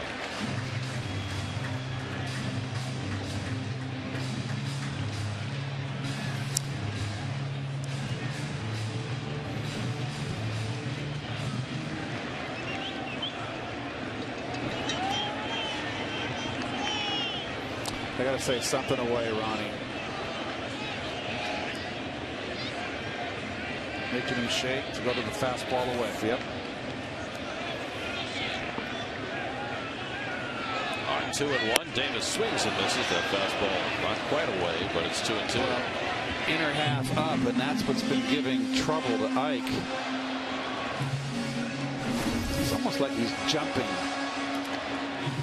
Folks, you know, the catcher, when he's asking the pitcher to fake shake no, what he's trying to get in the hitter's mind is that the pitcher is shaking off signs, off numerous signs to get to a breaking pitch when he really wants to throw a fastball. Doesn't work. Or very rarely works. I used to always think in terms of, okay, they're doing this and it's going to be a fastball. Or if they did it too much, I was in doubt, I'd step out. Make them go through their signs again. So you go through all that, and then you throw a pitch to the wrong side of the plate, and it's successful. Who knows? Comes inside and gets Davis to end the inning. That's 7 strikeouts for Ted Lilly. The Mets settle for tying the game. Matt Harvey with a double to lead off, and he comes around to score the first Met run of the night. Third career double, first run scored for Harvey as Tejada brings him in. 1-1 as we go to the 6th at Citi Field.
here at Citi Field. We go to the 6th. Dodgers without Hanley Ramirez this series, as they've been the entire season so far, because of this freak accident that happened in the World Baseball Classic. Hanley Ramirez injuring his thumb ligament. I'm sure the Dodgers were thrilled about that, and he's been out since. But the good news is he's making a quick, speedy recovery. As a matter of fact, Ramirez has been hitting. He's been throwing for a week. And you say, well, how in the world is that possible? He has a splint on his thumb. It's about a 2-inch splint, and it's taped to his hand. And I was talking to the Dodgers trainers and said, basically, with the way it's set up, he cannot hurt it anymore. He cannot bend that thumb backward, which is when you're really in danger of hurting it.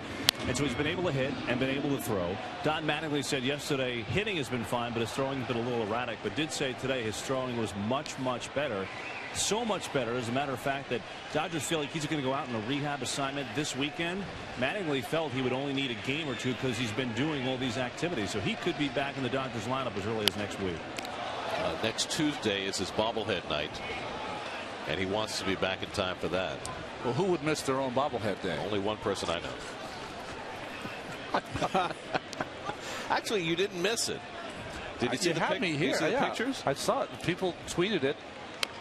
And it was outstanding. Especially the blown-up version where I was in the booth with the headsets on. I was saying on the Sunday broadcast, I said some in New York think I'm having my best game of the season. I thought you did. You were missed.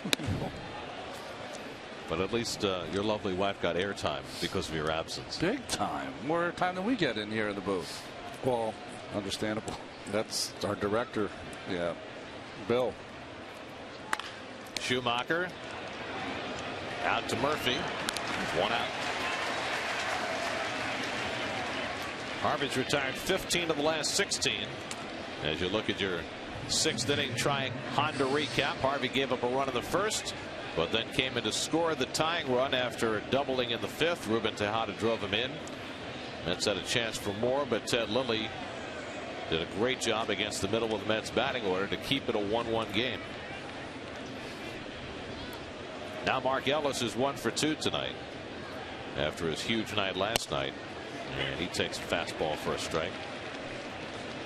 Ronnie, I'll have you know the Ron Darling bobblehead was on my kitchen table, and my son Logan went over and asked who it was.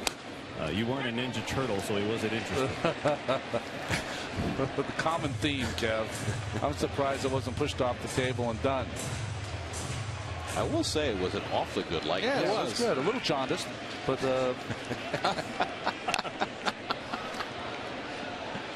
they were really trying hard. No, I thought it was great because it was taken from the Sports Illustrated cover, so it was pretty cool. I thought they were going to go with the GQ cover. Oh, gee. With the plaid suit. You looked a little comatose with that picture with the earphones on your. Oh, I did. Slow ground ball. Tejada circling in and easily throws out Ellis. 2 out. Let's check in with the studio. Gary Apple is ready with this game break.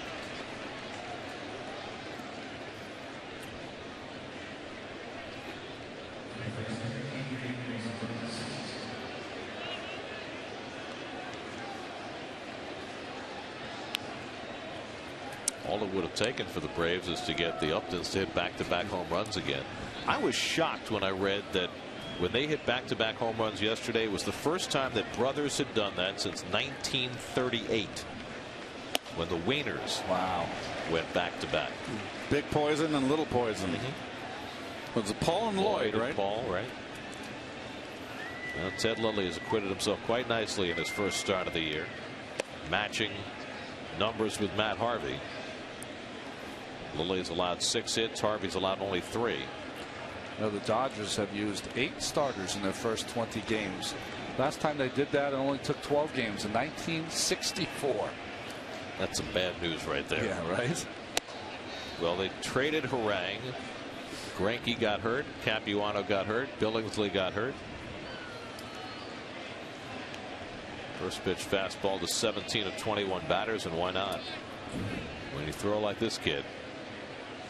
Oh, nice changeup. That's what's impressive to me, and he's got the overhead curveball. Left-handers they can throw in the outside corner, but look at the action on his changeup. A much better pitch than it was last year. Oh, and it's got command of it thus far. 2-2. And the fastball away. You know what that was? That was a 91-mile-an-hour changeup. Was it really? Yeah. So it was maybe And he tried to overthrow it. That was the problem. Yep. Gonzalez 1 for 2, had a base hit back in the first. Harvey has not walked about it tonight. And Gonzalez fouls that one away. 96. Now let's see, 5 2/3 tonight, so he's got 34 2/3 and given up 13 hits. That's 9 walks, 36 strikeouts. The numbers are crazy. That's rushing it up there. Looking at a bird. 3-2. And he walked him. So the first walk of the night issued by Matt Harvey. And that'll bring Matt Kemp to the plate with a man on.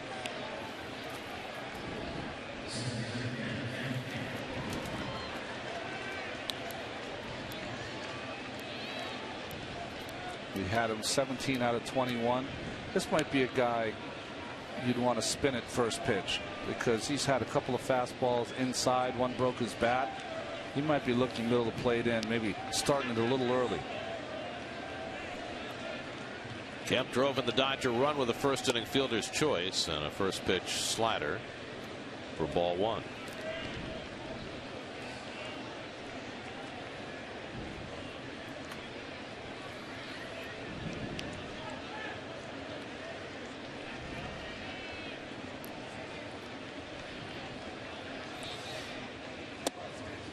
And for a rare time tonight, Harvey falls behind 2-0. Threw a couple of good change-ups, Gary. Kind of lost the strike zone with his fastball for the first time. In fact, it's the first 2-0 count he's had all night.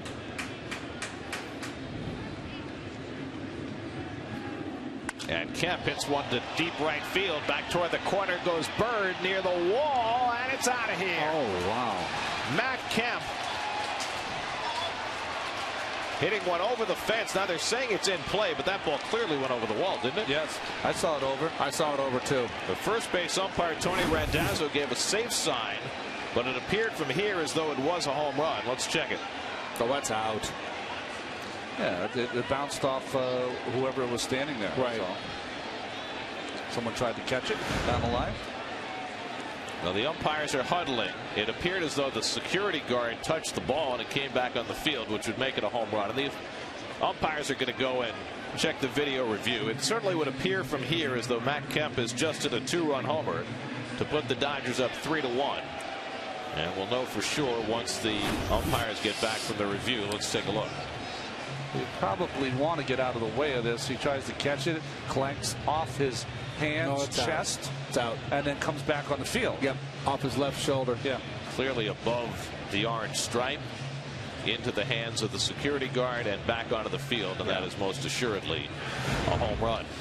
I believe Matt Harvey, the second home run he's allowed this year, but not official until the umpires complete the review. I think it was a fastball. I think he hit Ronnie upstairs. Well, you know what's interesting? We saw it with Kershaw yesterday. It doesn't take long in this game. Just lose it for 3-4 pitches, as Matt did with his fastball. Got behind Matt Kemp. And Kemp, we've been talking about, you've been talking about, Gary. He's gotten better and better as we've gone along here the last 3 or 4 days. And if it is a home run, which we believe it is, it'll be Kemp's first home run of the season, coming in his 76th at bat. This is a guy who had 9 home runs by this point last year, and I think he and everybody else out there knows this is going to be a home run. Just waiting for the umpires to come back on the field and render their judgment. Well, to his credit, Kemp, the ball was right in front of him. He still was wheeling around the bases and made it all the way to third base. Well, he saw Randazzo give the safe sign. Well, another point of interest here is going to be, once we conclude, get back to playing. Now, Harvey, remember, he lost that no-hitter in Minnesota and took it like a grain of salt. But this is the first time a big ball game here, and I'm sure he'll be fine. You got to turn the page, get the next hitter. Well, he hasn't given up more than 1 run in any start. Now, all of a sudden, he will have given up 3 if it is a home run. I guess he feels it necessary to throw a little bit. Ronnie, do you feel like when you had delays like this that you needed to kind of soft toss? I'd like to throw it over the apple if I was out there right now. That's what I would feel like throwing it. You would think that this would be a little quicker, but really, you don't know. It seems pretty clear cut from the angle that we saw, and I know that the umpires get the benefit of multiple angles, both our broadcast, the visiting broadcast, plus there's a national broadcast tonight, so they should have plenty to look at, and they do say home run. So it's a 2-run homer for Matt Kemp, his first home run of the season, and it puts the Dodgers in front 3-1 as we take a little closer look. Just hits him in his hands, like Keith said, bounces off his chest, off his shoulder, and back onto the field. That's what Randazzo saw. Here's the swing. Let's see the pitch. Wants it away. It's down the middle and up. And you know what? Give that man a lot of credit. That's a lot of strength to be able to go opposite field out at this ballpark. So it took Matt Kemp 76 at bats and 20 games to hit his first home run of the season, but it's a big one that puts the Dodgers ahead of Matt Harvey and the Mets 3-1. So Harvey had 2 out and nobody on. He walked Gonzalez, his first walk of the night, and Kemp takes him deep the other way. Now, after a 2.5-minute delay, Andre Ethier will bat with 2 out and nobody on. Ethier had a base hit his last time up, and he takes the off-speed pitch. When you're a big home run hitter and you've hit your first one after 76 at bats, nothing. Silent treatment like he's a rookie. Ethier gets under one to right field, chasing Bird back, and has room this time to put it away and end the inning, but not before the Dodgers grab the lead back. Matt Kemp with his first home run of the year puts LA up 3-1 in the 6th.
Left many local youth baseball and softball leagues with no place to play. This year SNY is reaching out with the SNY Play Ball Award presented by New York Community Bank, offering $5,000 grants to local leagues in need of help. To apply, visit facebook.com/SNY today. The veteran left-hander J.P. Howell, the former Tampa Bay Ray, will come on for the Dodgers as we go to the bottom of the 6th. Well, J.P. Howell, as you can see, the 2 participants, the home run from Matt Kemp on the right and Matt Harvey, who served it up. Marlon Byrd, first man up for the Mets in the home 6th. Byrd saw 6 pitches from Ted Lilly and struck out twice. And now he's seen 7 pitches, and he's got strike 1 on him the 3rd at bat. Lilly went 5, allowed a run on 6 hits, walked 2, and struck out 7 in his first start of the year. And a good changeup by Howell to get ahead 0-2. J.P. Howell, a very useful reliever in Tampa Bay for half a dozen years. Yeah, and his best year is 08-09, where he appeared in over 60 games, and he was one of the mainstays, specialty lefties for Joe Maddon's crew. He'll turn 30 years of age tomorrow. And Bird finally sees ball one. Duda and Lagares to follow. Matt Harvey's due up fourth in the inning, which would present an interesting decision for Terry Collins if it comes to pass. Harvey at the 90 pitch mark through his 6 innings of work.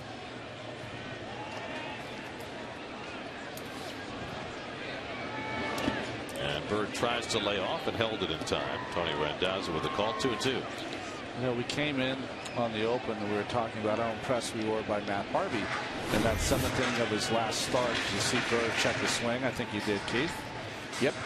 And how impressed we were. But tonight, just kind of the opposite a little bit. Right after your team gets you a run to tie it, the shutdown inning not happening for Matt tonight.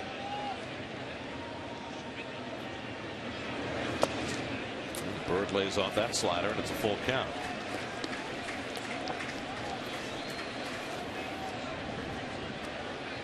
Troy Hawkins getting ready in the Mets bullpen in case the Mets do go to a pinch hitter here in the 6th.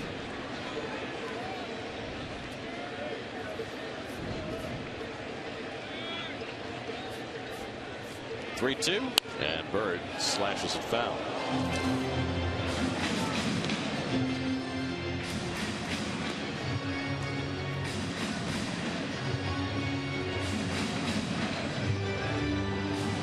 Marlin trying to snap out of an 0 for 10 skid. Earlier tonight, Ruben Tejada was 0 for 18 before his RBI single.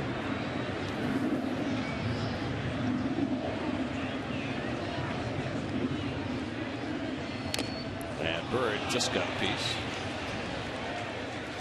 And he's still in there.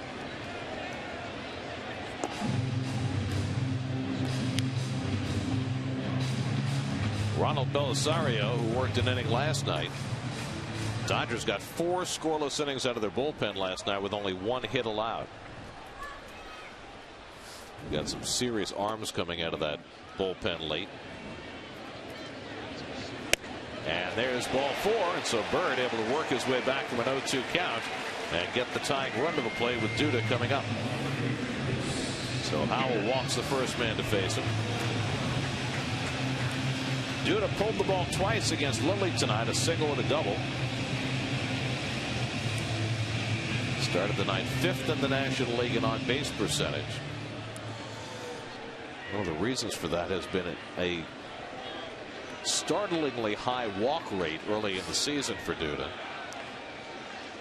He's been taking a lot of pitches, and he's been hitting down toward the bottom of the batting order, which makes pitchers less likely to throw him strikes. Coming into the night, he had a 23% walk rate. Just for reference, only 6 players in modern baseball history have ever had that high a walk rate in a full season.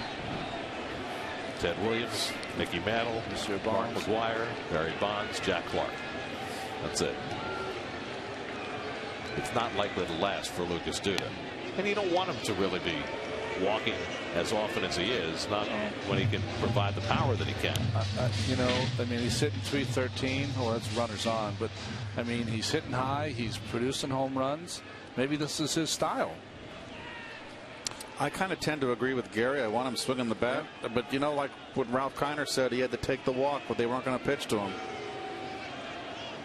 Well, and I think also for a still relatively young player, once they realize that you're not going to go out of the strike zone, they're less likely to pitch you out of the strike zone. Well, you're also batting 7th with a rookie behind you. Right. I mean, Lucas at some point, I mean, you can make the argument that Lucas probably should have been moved up already to the cleanup spot, maybe, right, against right-handed pitching.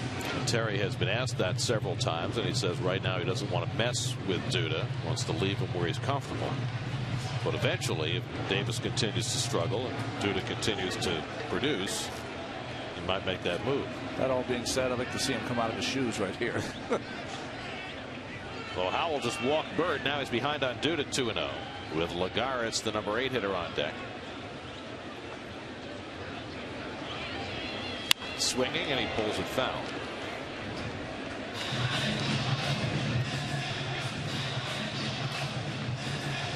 Justin Turner with a bat ready to hit for Matt Harvey. Just the right man. He's been so solid, Turner off the bench.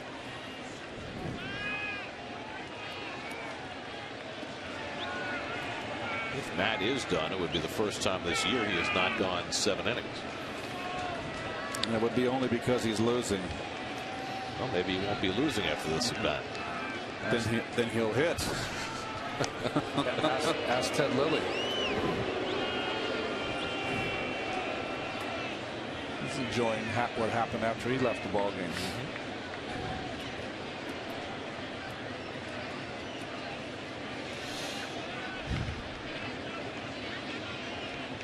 Troy Hawkins watering his hat.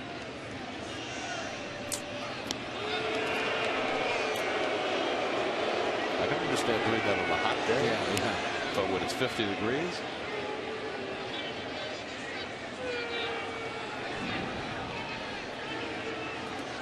Bird has not attempted a stolen base this year. Howell spending a lot of time worrying about him, and now stepping off.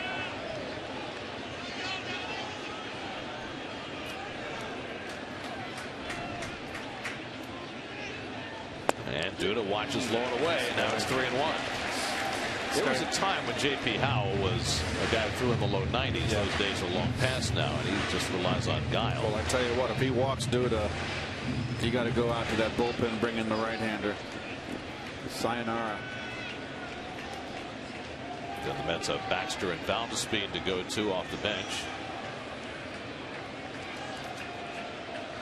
And there's the walk to Duda, and the Mets have the first 2 men on. Howell issuing back-to-back walks after being handed a 3-1 lead. So now what do the Dodgers do? And what do the Mets do when they have Lagares bunt the runners along and get Turner up there with 2 in scoring position? No, they're going to stay with him. I am surprised. Well, you know, it's interesting when you have Lagares and he's hitting what, around 350, probably not bunting at all in AAA. And I bet you that's one of the scouting reports you probably don't get from a manager in AAA. How's this young man bunt? Never comes up. We saw that he had the patience in the 2nd inning when they worked around him as Rick Honeycutt goes to the mound, so they're not going to make the pitching change here. Well, Belisario's ready out there in the bullpen. He's not throwing, so he's had plenty of time. But you got a guy out there with a 2-run lead, and you walk the first 2 batters. Well, while Honeycutt talks to his pitcher, Lagares talks to Tim Tuffle, probably going over the signs. And we'll see whether Terry Collins wants him to bunt. Now, you would assume that this will be Howell's last batter, and that once they announce Turner as the pinch hitter, they'll bring Belisario in, and then the Mets would respond with Valdespin or Baxter. So the wheels turning here in the 6th inning. They've got to be staying with him. A couple of reasons. One, Howell's a pretty good fielder, left-hander, good athlete. If Lagares chooses to bunt. And watching Lilly against Lagares, like you said, the first at-bat good, the second at-bat a little anxious. Well, they're definitely sniffing out the bunt here. They're in anticipation. Corners in. So let's see whether Terry chooses to have him bunt. And he does square, but takes the pitch high, ball 1. Okay, he's got to mix in a strike.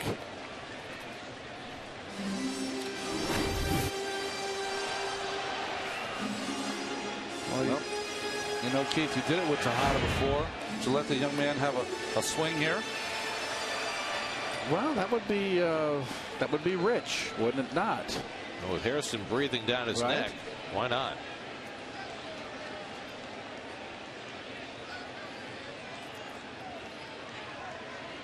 And he does swing off the pitcher's glove.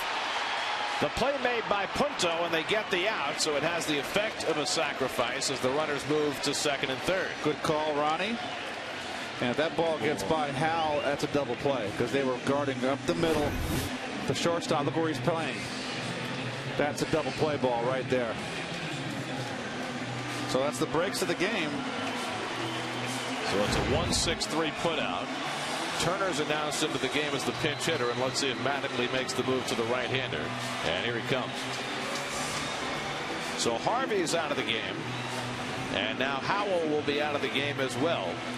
And they'll bring in the right-hander to face Turner. Now we'll see whether Terry Collins makes the counter move with Valdespin or Baxter, or whether he leaves Turner in to hit. We'll find all that out when we come back. The call to the bullpen brought to you by Verizon Fios.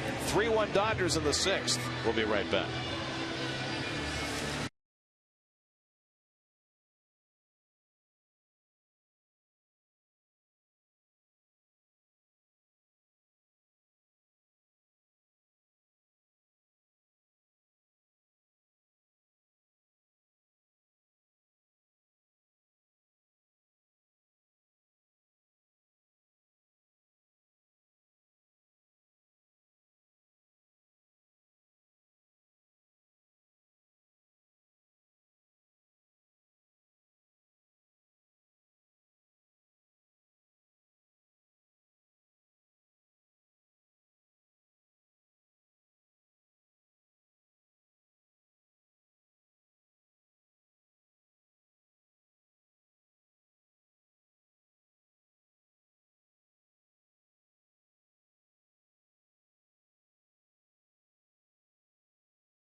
Crawford comes in to play left field. He'll bat ninth. Skip Schumacher moves from left field to right field. So Andre Ethier comes out.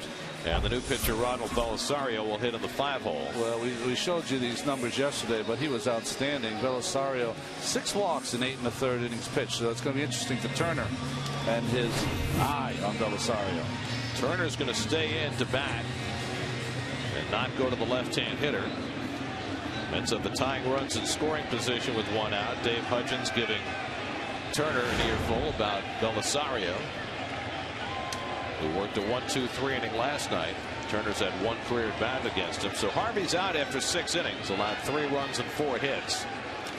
And Turner, with a base hit, has a chance to get him off the hook. And Belisario is all of his inherited runners have scored this year.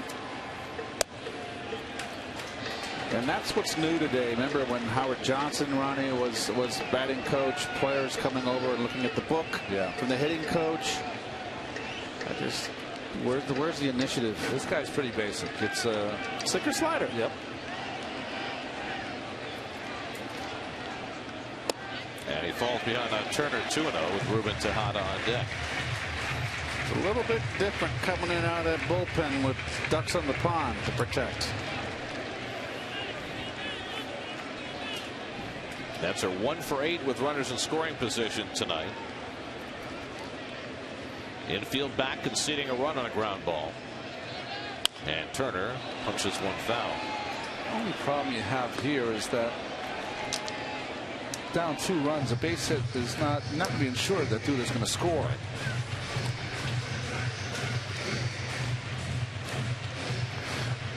But at the least, a base hits first and third with 1 out, a sac fly, or you can keep the rally going.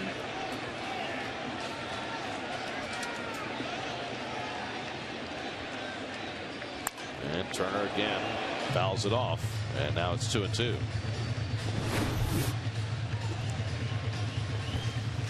He's looking to go to right field. Well, that's Turner's game. if you throw him away right now with 2 strikes, you're asking for trouble.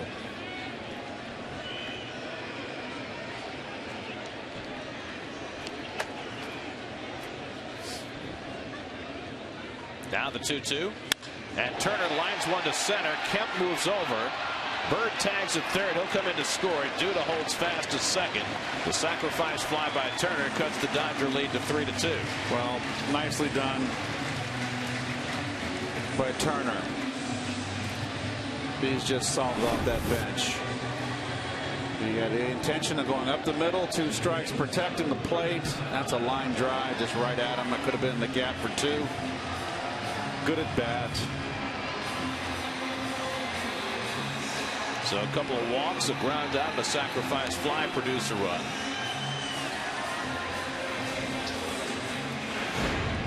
Now with the tying run at second and 2 down, Ruben Tejada, who drove in the first man run, will get another crack. Skimmed one over the first base bag to drive in Harvey, who had doubled in the 5th. Duda at second with 2 down. And Tejada takes a fastball strike. So let's see. Belisario's inherited 8 runners, and now 7 have scored, with 1 still pending.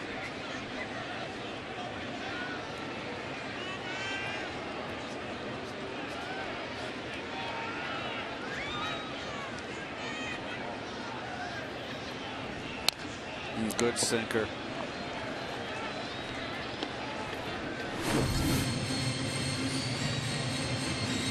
Belisario came in here struggling. I tell you what, he had a nice crisp inning last night, and he's throwing a good sinker and strikes here, Ron. Had a couple of strikeouts last night in his perfect inning. Going to play pretty much straight up. I don't know what they're messing with Duda for. He's not going anywhere. A ball and 2 strikes to Tejada. By the way, Matt Harvey tonight allowing 3 runs in 6 innings. His ERA soars to 1.54. Troy Hawkins will be on to pitch in the 7th. Very shallow in the outfield and way shaded to right field. Schumacher in shallow, playing the line.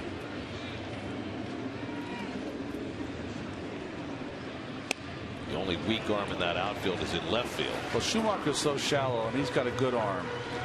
Matt Kemp has one of the best arms in the National League, and Crawford, coming off elbow surgery, does not have an arm at all right now.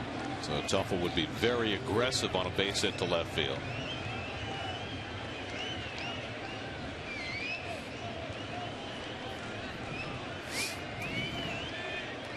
Two and 2 to Tejada.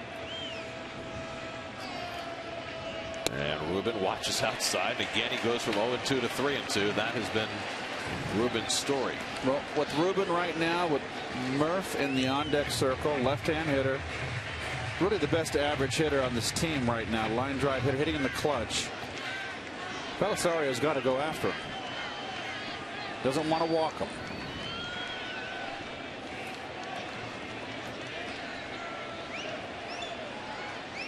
Three-two to Tejada. And he fouls it away. A 94-mile-an-hour fastball. Last night the Dodger bullpen was lights out, but tonight J.P. Howell came in and walked the first 2 men to face him, and the Mets have already cashed one of those runs.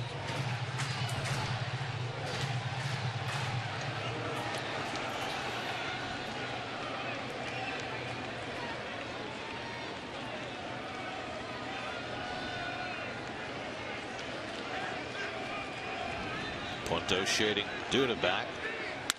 Slow ground ball, and Hairston charges. And that retires the side. Mets get 1 run back. Matt Harvey out of the game after 6. Mets down by a run as we head to the 7th.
Bank. You can listen to every Mets game on Sports Radio 66 and Sports Radio 101.9 WFAN.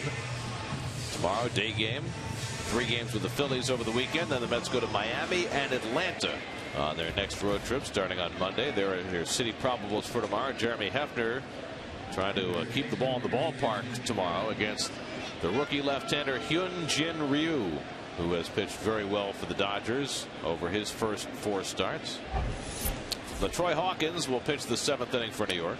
Well, he came in and got a huge out in Sunday's ball game for Dylan G. Came in, faced Ian Desmond, and struck him out on a fastball or a cutter on the outside corner. Jerry Hairston, A.J. Ellis, and Nick Punto up for the Dodgers. 6, 7, and 8 in the order in the 7th inning. Hairston is 0 for 2, and he bounces the first pitch down to David Wright. And the Dodgers third basemen are now 0 for their last 26. 1 pitch and 1 out for Hawkins in the 7th.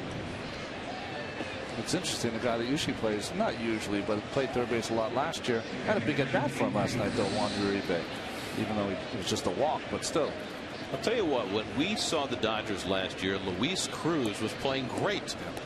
But he has lost his third base job, at least for the moment, hitting under 100. Oh, 4 for 46. That'll get you benched. Here's A.J. Ellis, struck out and grounded out against Harvey. So Matt Harvey proved human tonight. For the first time this year, he will not get a win. He went 6 innings, allowed 3 runs, 4 hits, a walk, 7 strikeouts, a wild pitch, and the 2-run homer by Matt Kemp that has him behind. You know what? It wasn't a bad performance to say that at all. The one walk wound up scoring.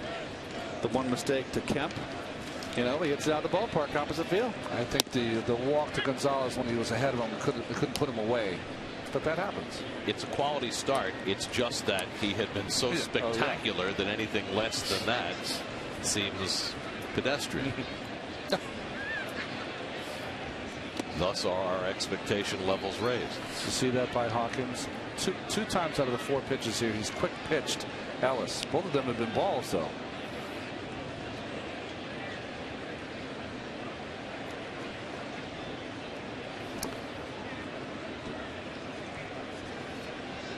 Two to Ellis, and he got him. Came upstairs with a fastball. 2 out and nobody on. New York Mets baseball on SNY is brought to you by Audi, Truth in Engineering. By State Farm. Tonight's State Farm agent of the day is John Garfinkel of Brooklyn. Contact John's office at johngarfinkel.com. And by Dodge. Visit Dodge.com or your local dealer today. That stuff never gets old, does it? Yes, I remember it well. If you throw him another fastball.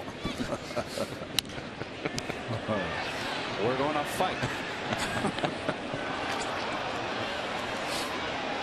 Nick Punto was up twice against Harvey, struck out looking in the 2nd and swinging in the 5th. Scott Rice, the left-hander, Scott Atchison, the right-hander, up in the Mets bullpen.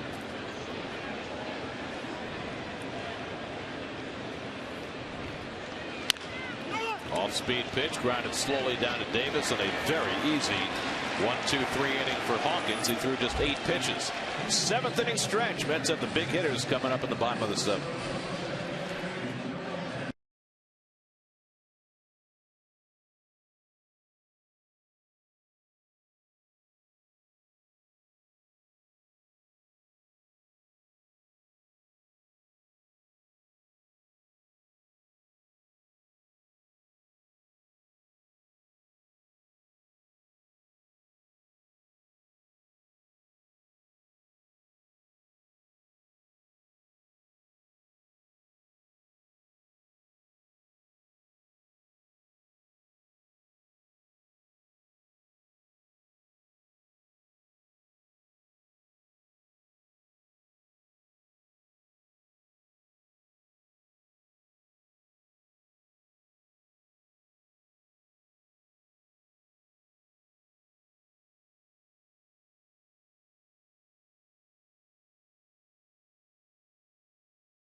Why Super Slow Motion is brought to you by your Mercedes-Benz Tri-State dealers. Visit them on the web at searchmercedes.com. Mets down to run as they come to bat in the bottom of the 7th against Ronald Belisario, who came on to get the final 2 outs in the 6th. 2, 3, and 4 in the order: Murphy, Wright, and Buck. Ted Lilly went the first 5 for the Dodgers, allowed a run on 6 hits in his first start of the year. J.P. Howell walked a pair, was charged with a run in a third of an inning. And Belisario, who worked an inning last night, being asked to work multiple innings tonight. Murphy's 1 for 3, single to right his last time up. And takes a fastball strike.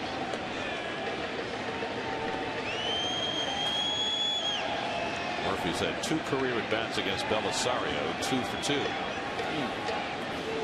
It's been a terrific month of April for Daniel Murphy. Right now hitting a .356. Rolls over this one with a foul ball, and it's 0-2.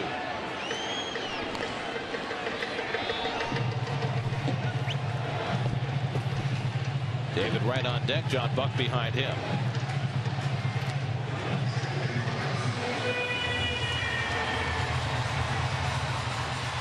It was good news today on John Deese after getting struck on the leg by a batted ball last night. He said he feels okay. He said it was numb when he got hit last night, and he couldn't feel his foot for a while. As Belisario strikes out, or Murphy just got a piece of it to keep in the at-bat. And John would normally throw his bullpen session tomorrow. He said he might delay it a day, but he is 100% certain he's going to be able to pitch Sunday on his schedule. And it did hit him in the ankle area. Right down there, but between the ankle bone and the Achilles. Right. Probably so the best place it could have hit him. Right. In that area.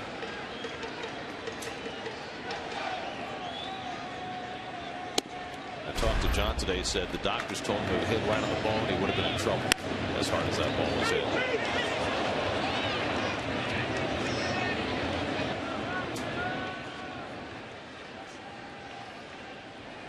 Well, you hit him on the bone and then you just got a bone bruise.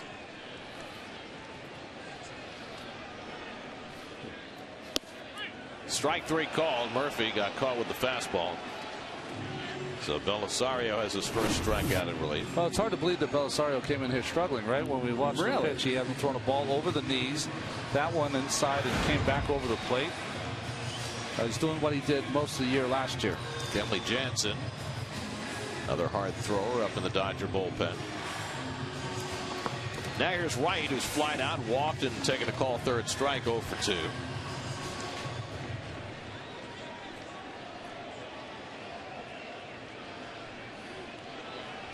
I guess the phone is working now.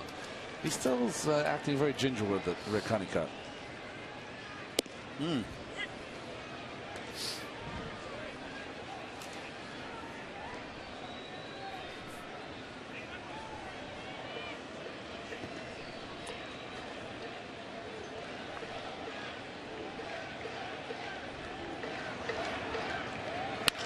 Wright slashes one foul, and it's 0-2.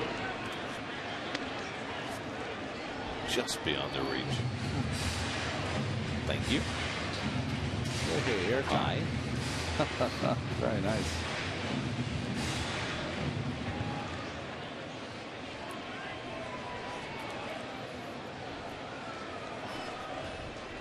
Well, he's tattooed up. The Illustrated Man.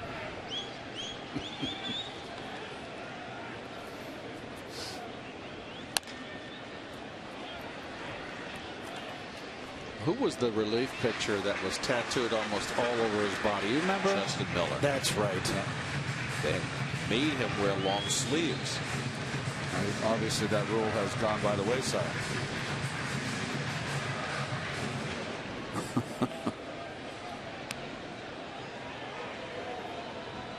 John Buck waiting on deck. I've never seen the pitcher put the rosin bag out in the grass behind the mound. You just usually drop it in the dirt right behind the pitching rubber.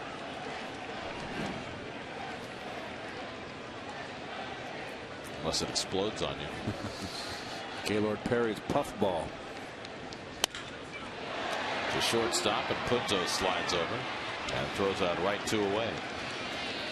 For all you folks that don't remember, when Gaylord was older with the Padres, of course Gaylord loaded up and was notorious for his wet one. But when he got older and lost his fastball, he put all this rosin on his hand, and he would throw that spitter, and it would be like LeBron James. LeBron James with the puff coming out of his hand. He would try any trick, Gaylord.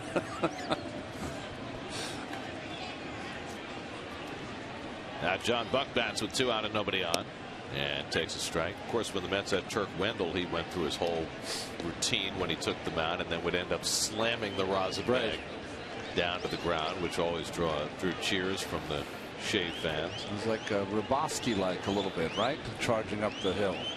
Without quite as much anger. Right. Or showmanship. I mean, Turk was just a competitor. A good guy. I liked him. Some good years here. Black licorice, was that the deal? Eat the black licorice and then brush his teeth. Oof. Had to have the center fielder wave to him. Brushing your teeth and drinking orange juice right after. Strike 3 called. Dominant inning for Ronald Belisario. A couple of strikeouts. He's retired 5 in a row in relief. 7 in the books. Dodgers 3, Mets 2.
Holiday, no decision tonight.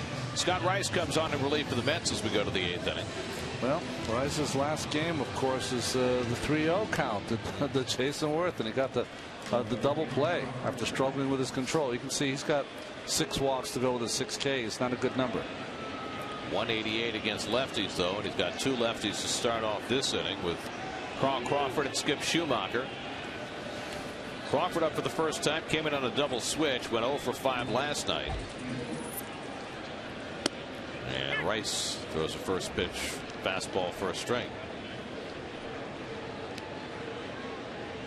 Matt Harvey went 6, allowed 3 runs and 4 hits. He's on the hook in this game. LaTroy Hawkins a perfect 7th, and now Rice in the 8th.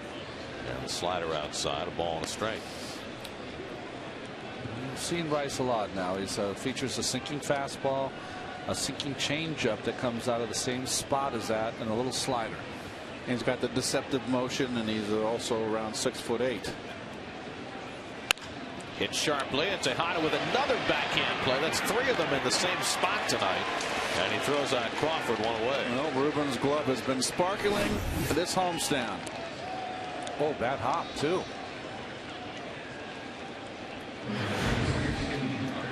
So 1 hard out and nobody on, and Skip Schumacher, who was 0 for 3 tonight. By the way, as we work toward the end of this close game, keep in mind the Mets had to go to their bullpen very early last night with Neese getting hurt in the 3rd inning. And Terry Collins intends to stay away from Brandon Lyon and Rob Carson tonight, and he'd like to stay away from Jeurys Familia too, which kind of shortens things up in that Mets bullpen. Scott Atchison is up now with right-hand hitter Mark Ellis on deck.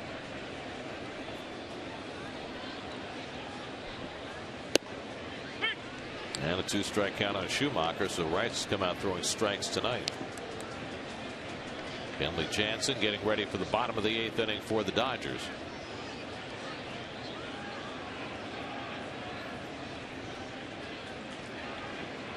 And Schumacher down on 3 pitches. So Scott Rice has handled the first 2. 2 out and nobody on. Well, good slider. The best one I've seen him have so far. Right in the middle of the plate and down out of the strike zone. Very good by Scott. That'll enable him to stay in to face Ellis, who was 1 for 3 tonight, singled and scored back in the 1st. Dodgers led 1-0. Mets tied it in the 5th, but then Kemp's 2-run homer put the Dodgers back in front in the 6th. Mets scratched 1 back in the bottom of the inning. And that's where we are now, 3-2 LA in the 8th.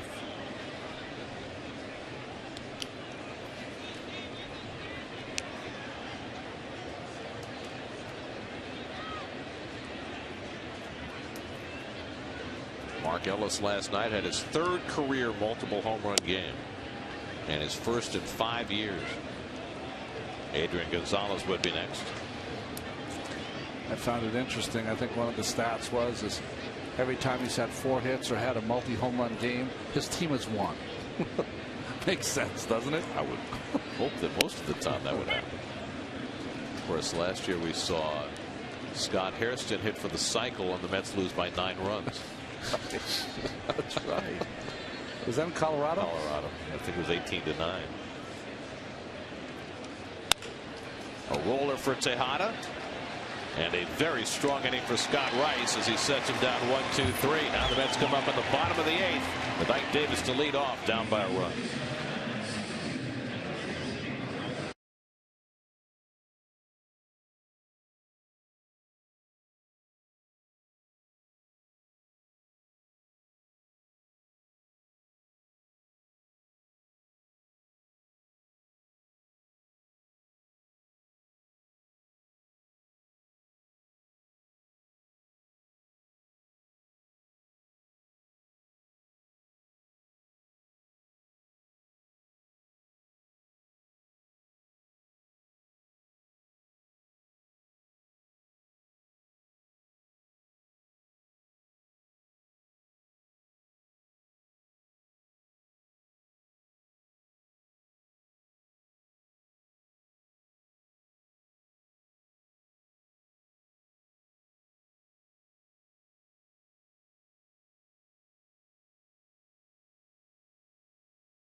Final game of this series, Jeremy Hefner against Hyunjin Ryu.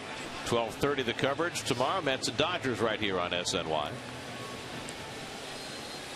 Changes for LA. Justin Sellers comes in to play shortstop. He will bat in the 5 hole where the pitcher was, and Kenley Jansen goes to the 8th spot in the Dodger lineup. So we remember the first time he ever in Dodger Stadium to close a game, it was against the Mets a few seasons ago. And now he's a setup man for Brandon League, but has closer stuff with that great cutting fastball. Well, good job by Belisario, ending in 2/3. Let me tell you, he's the MVP, right? If the game ends this way. Jansen can have some trouble against left-hand hitters, and he'll face Ike Davis leading off. Lucas Duda also do a turn at bat here in the 8th. Mets have 6 hits. The Dodgers have only 4, but the Mets down by a run. Belisario faced 5, retired them all. And now Davis faces Jansen. Ike is 1 for 3 tonight, single to left, back in the 2nd.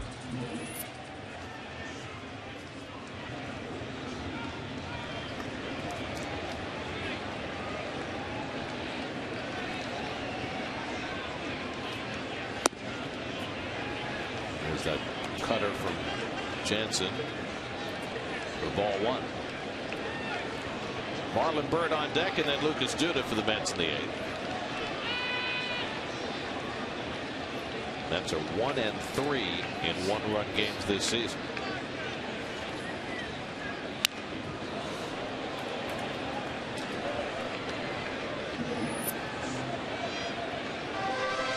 Davis has 3 career at bats against Jansen, 0 for 3.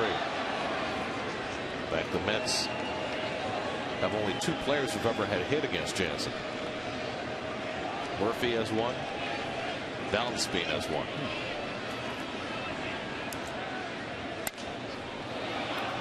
And now Davis on a 1-2 hole. Interesting, the catcher A.J. Ellis called for that pitch up in the strike zone where they went and got Ike before. Ellis is pretty intelligent back there calling the game. He's done a nice job. Slider in the dirt. Fastball up. Let's see. He wants it upstairs.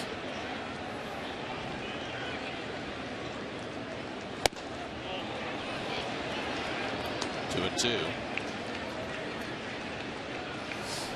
When Jansen started out, what, Gary? It's a catcher, maybe? Yeah. It's a position player? Yep.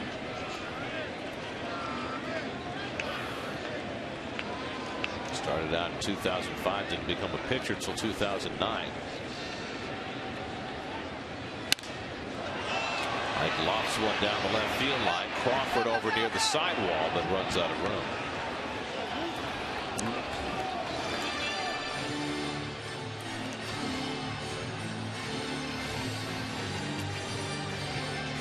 Well, the Orioles finally lost an extra inning game today. Toronto got a bases loaded walk from Jim Johnson in the 11th to beat the Orioles 6-5. But what stayed intact today was the Orioles string of 100 straight wins when they lead after 7 innings. Imagine that. Gee. Never having your bullpen blow a game in the 8th or 9th for almost 2 years. It's spectacular. They were 29-9 in 1-run games last year. How many extra inning games have they won in a row before today? 17.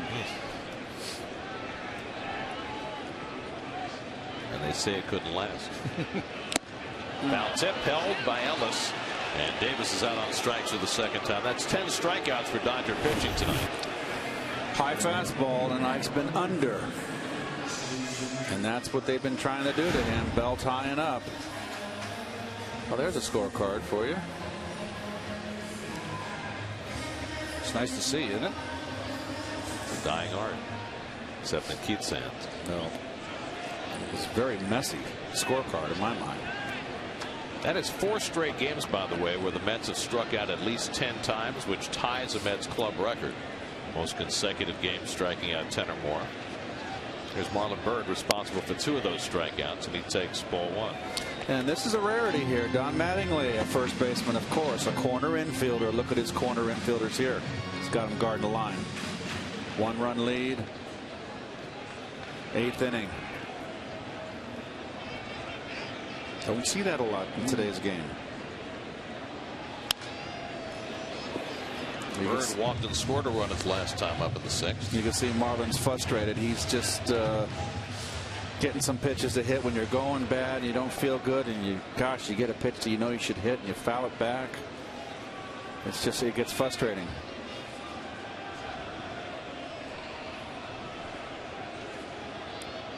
One and one to Marlin, and he goes around on a pitch he knew he should have held up on. It's 1-2. You know, the old up and in fastball, not as, that was a slider, a little cutter. It's a pitch of choice for Jansen.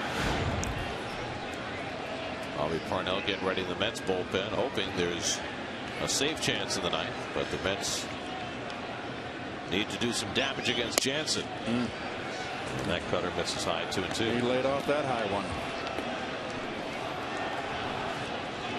Lucas Duda, who's been on base 3 times in a row tonight, waiting on deck.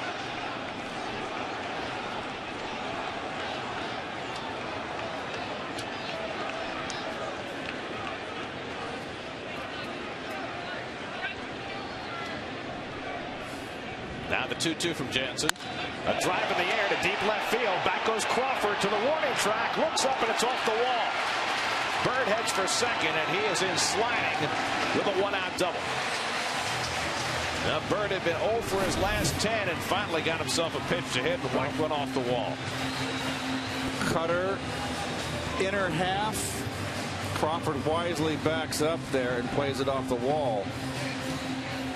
Well, I tell you what, if he got there quicker, he had a shot to catch it. I think, well, I guess maybe he's playing the ball in front of him, but with all that speed, you think he would have attempted to make that catch.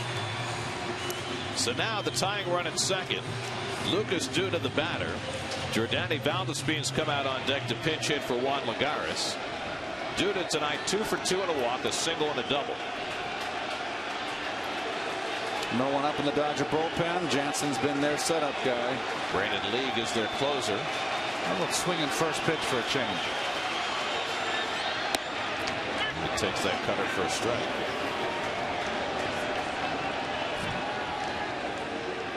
Duda is 0 for 2 against Jansen. Mets have now hit the Dodgers 7-4, but they need a base hit here to try and tie the game. Sellers keeping Bird as close as he can over at second base. Jansen just missed the ball and a strike.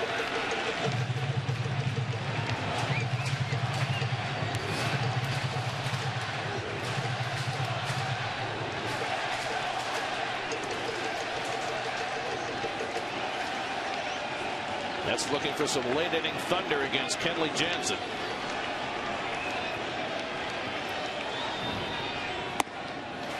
Two and one to Duda. Kemp in center field just daring Duda to hit it over his head. Yes, he is. I don't think we've ever seen anybody play as shallow as Kemp is playing against Duda.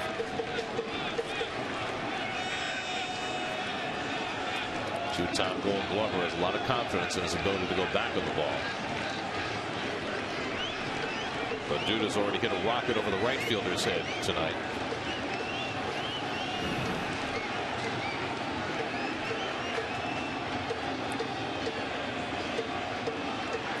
Timeout.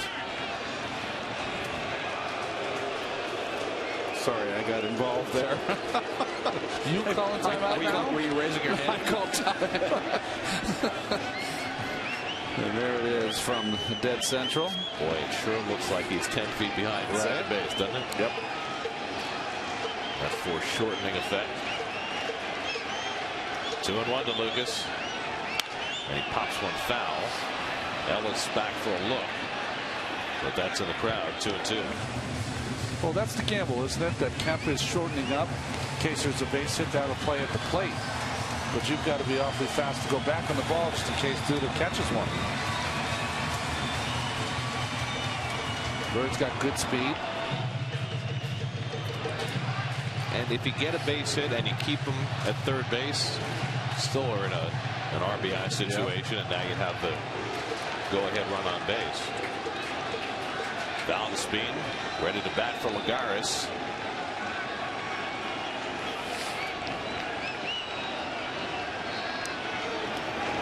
It's 2-2 to Duda. He hits one toward the hole. Ellis with a diving stop, and he throws him out. Big play by Mark Ellis, 2 away. Oh, this ball is ripped, and just a good jump by Ellis, and look at that. And he had to contend with maybe that lip in the grass.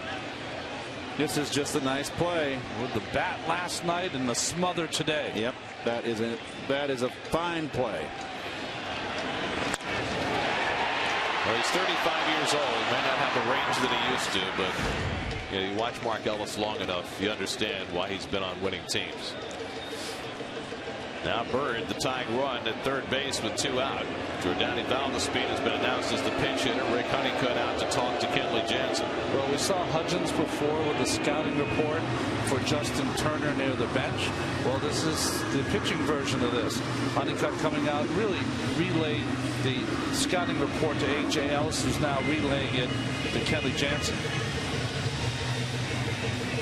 So Valdespin, who has a base hit in his only career at bat against Jansen, will come up to try and tie the game. Valdespin just 1 for 7 as a pinch hitter this year after hitting 5 pinch hit home runs last year. And Terry Collins saying before this series that he sees Valdespin's role as more of a bench player now. And here he is with a big chance to do some damage off the bench. So Atchison and Parnell up in the bullpen for the Mets. Oh, interesting. He went to Valdespin instead of Baxter, so he's putting Valdespin in a clutch spot here. He's got the power to put you ahead. And the speed to beat out an infield hit to tie it. Terry telling Warthen in case what happens, which pitcher he'll want in the ball game.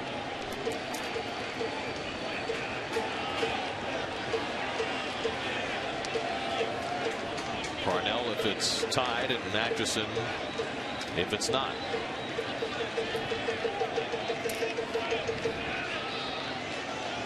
Bird at third and 2 down. Mets down a run in the 8th. And Valdespin dribbles one up the first baseline right at the back to Gonzalez, and that retires the side. Mets get a double from Bird and leave him at third. We go to the 9th, 3-2 LA.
Pinch hitting. Scott Rice, who worked a 1-2-3-8, will stay on to face the first batter in the 9th with the lefty Adrian Gonzalez up.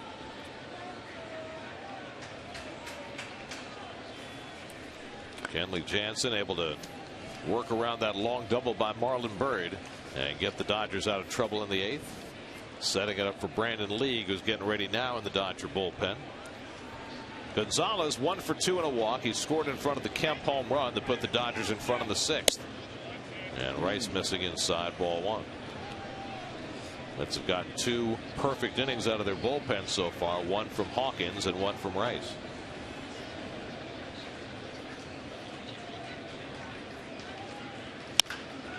And he gets Gonzalez to roll over 1. Murphy with the easy play, 1 away. Let's check in with the studio, see what's coming up on WB Mason postgame live. Chris Carlin and Bobby Ojeda, guys.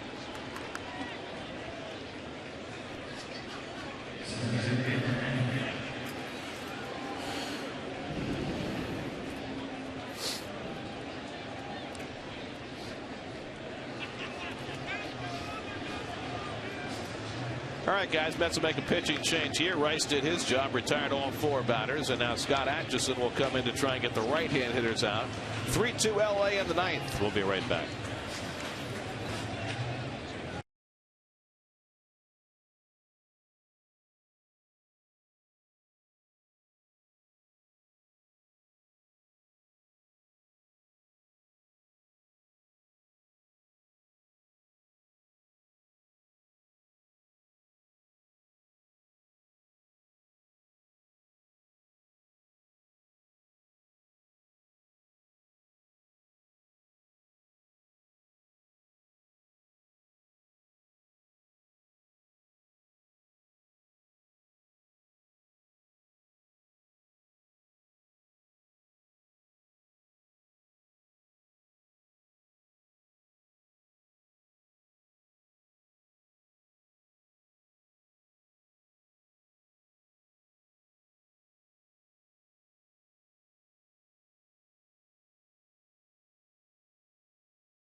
Back-to-back games again for Scott. Really, that Colorado game was his only blemish on a pretty good start. Faced 4 batters yesterday, retired them all, and starts Matt Kemp off with the slider for a strike. Kemp's opposite field home run, his first of the year, is the difference in this game. He's driven in all 3 Dodger runs tonight. He needed a video review to fully support his 2-run homer in the 6th. Well, this is the deciding blow right here. Fastball inner half up, and he went the opposite way. It was reviewed by the umpires, clearly a home run. Had an error on the security guard. Clean catch, and there would have been no question.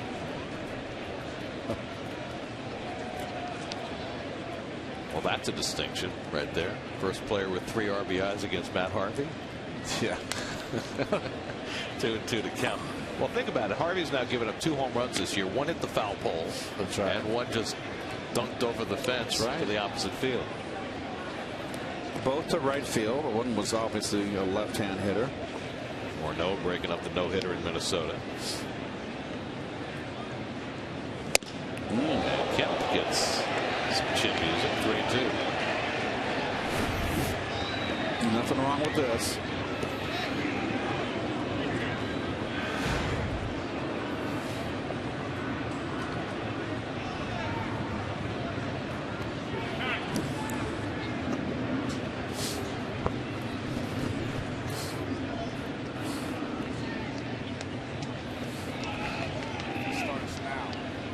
3-2 from Atchison, and Kemp gets brushed back again for ball 4. Well, I think they wanted to pitch him inside. Not really that close. And again, you got to keep an eye on Kemp. 3 stolen bases. He's a big runner out there. So now Justin Sellers comes up for the first time. Came on in the double switch in the last inning. Sellers started at shortstop last night, went 3 for 4 and drove in a run. I bet you Don Manley wishes he still had Ethier in the lineup. Yeah, right. Sellers, a college teammate of Justin Turner at Cal State Fullerton. Part of that College World Series championship team in 04. Kurt Suzuki was on that team also.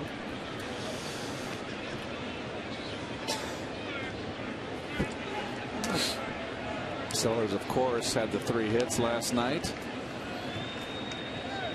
You know, we mentioned last night his dad pitched in the big leagues, Jeff Sellers with the Red Sox, and I'm looking at his face now. He looks just like him. Yeah, he does.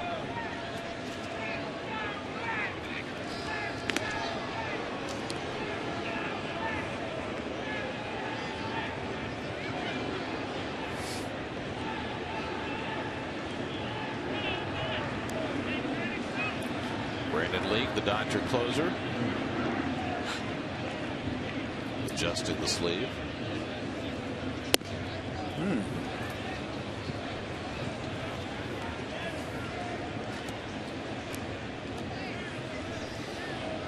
I was just looking in the book. I thought so. Tim Wallach was a Cal State Fullerton guy too.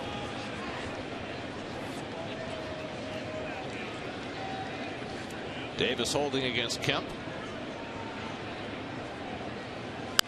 And Sellers fouls it back 1-1.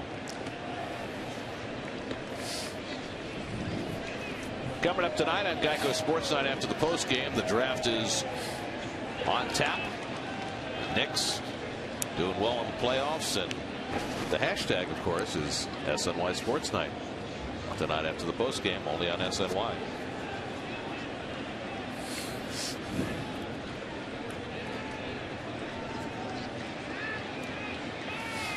Now Atchison with a 1-1, and Sellers lays off the slider. 2 balls and a strike.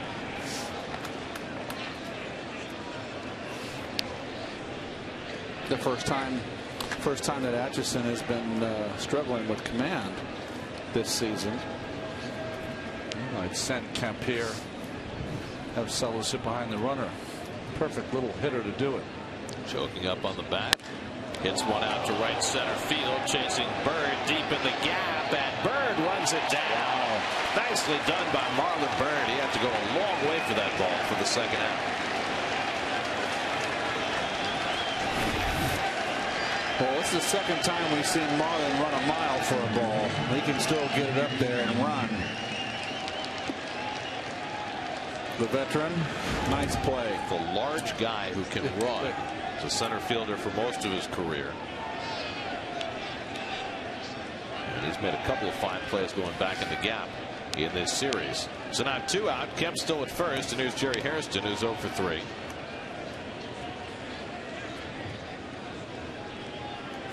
Mets will have the pitcher spot. That means probably Mike Baxter.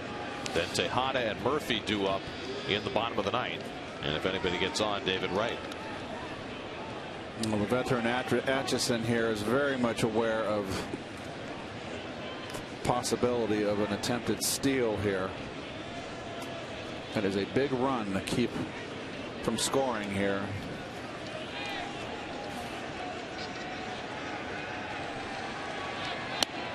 And Hairston takes an outside corner strike. Phillies lost tonight 5-3 to the Pirates despite a great pitching performance by Roy Halladay. 6 innings, 1 hit. So the Phillies fall to 9-13. He's righted the ship, hasn't he, Halladay? Well, you wouldn't have thought so the way he looked against the Mets that started Philly. Phillies will be here this weekend. Mets will miss Halladay in that series. 0-2 now to Hairston. Hamill's starting like Cliff Lee did last year, 0-3.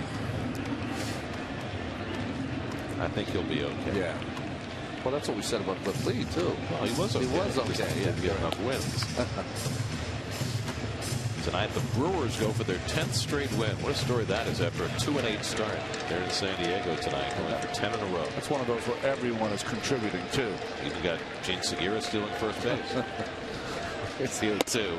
And it's backhanded by Buck. 1-2 to Hairston. After all their troubles last year, the big story for them is that the bullpen comes in and doesn't give up any runs.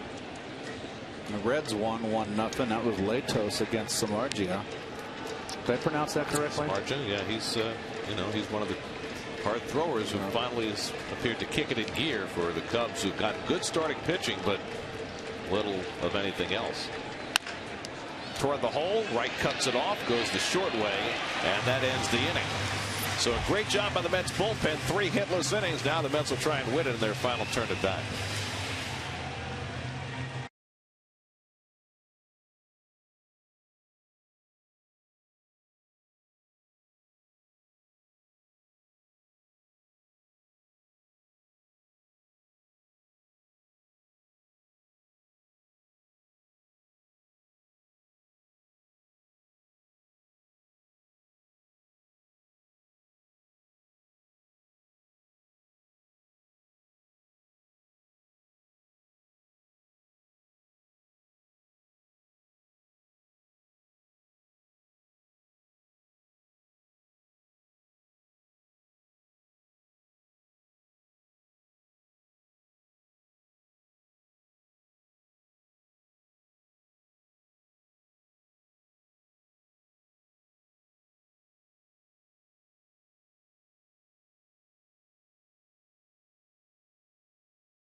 Tonight, Ruben Tejada, an RBI single.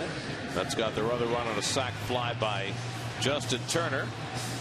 And they trail 3-2 as we head to the bottom of the ninth.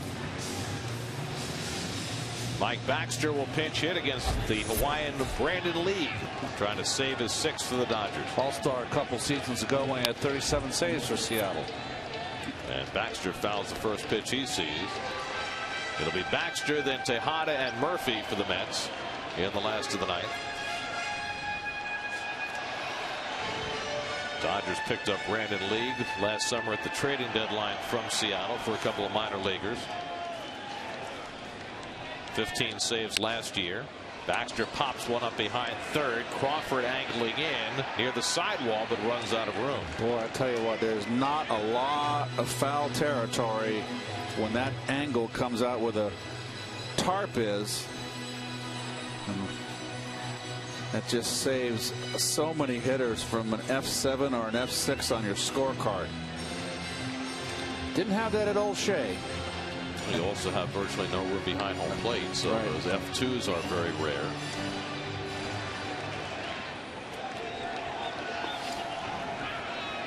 Now Baxter has to fight out of a 2-strike hole. Mike hitting .240 for the year. And League misses with a 94-mile-an-hour fastball. Another sinker ball pitcher here. He does. He's kind of slinger. The ball will sink and run against the left-hander. The middle plate away. He's got a little slider, a little split finger changeup.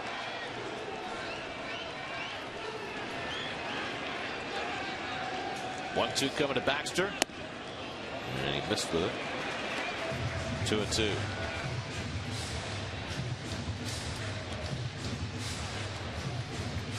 Baxter had a great year pinch hitting last year.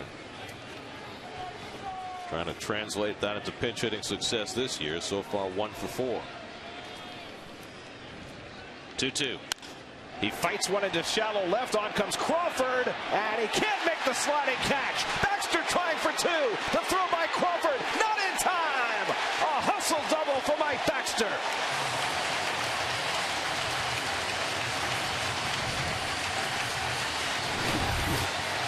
Well, it comes in aggressive. Oh, he dropped it. He's got to make the play. It was there. Then he kind of lollygagged. And Baxter never hesitated. Off the heel of his glove. And Baxter hustling all the way out of the box. And that's why he's on second base.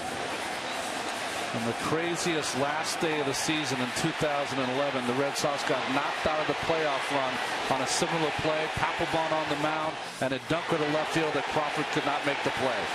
So scoreless and double for Baxter, but it certainly looked like a ball that Crawford should have caught.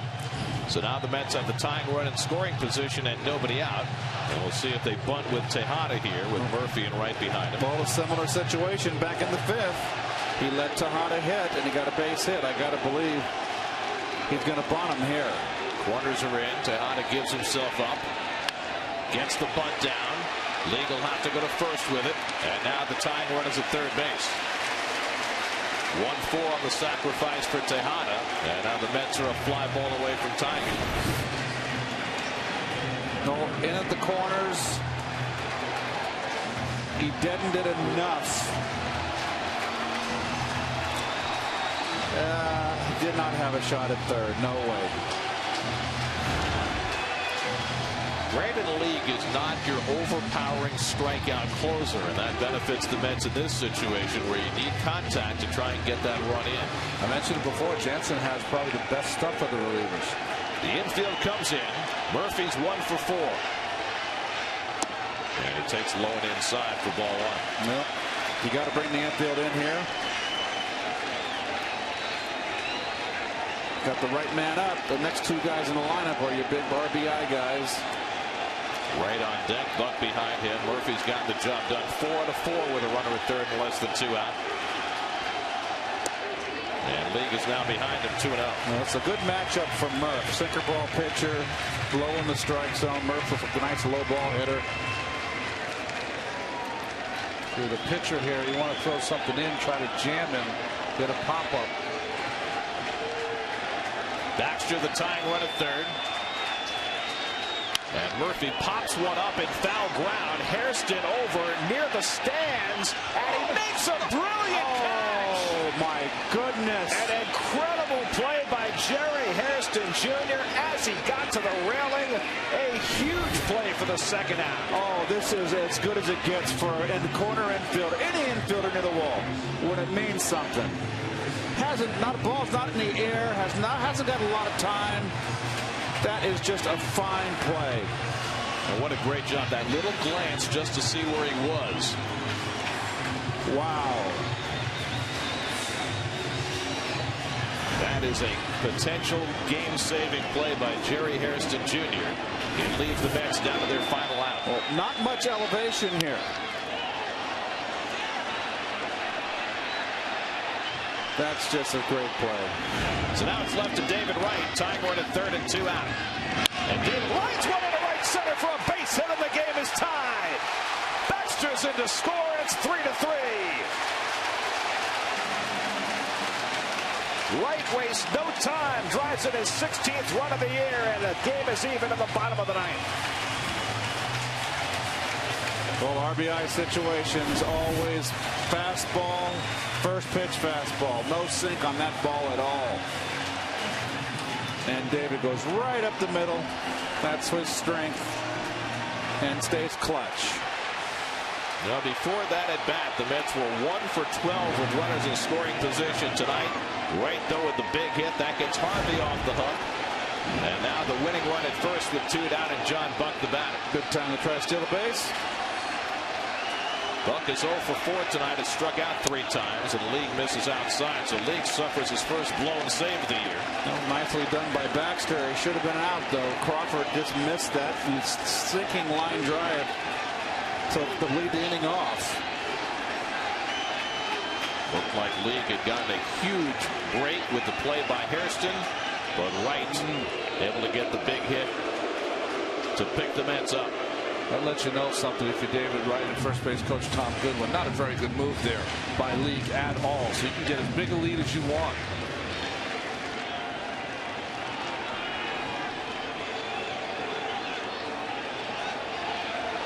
1-0 coming to Buck. There goes Wright. The pitch outside. The throw by Ellis right on the money. And Wright is out, and we're going to extra innings. Perfect throw by A.J. Ellis to gun down David Wright, who's caught stealing for the first time this year. Wright's hit ties the game, and we go to the 10th. Bobby Parnell will come on in a 3-3 game.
Between them there.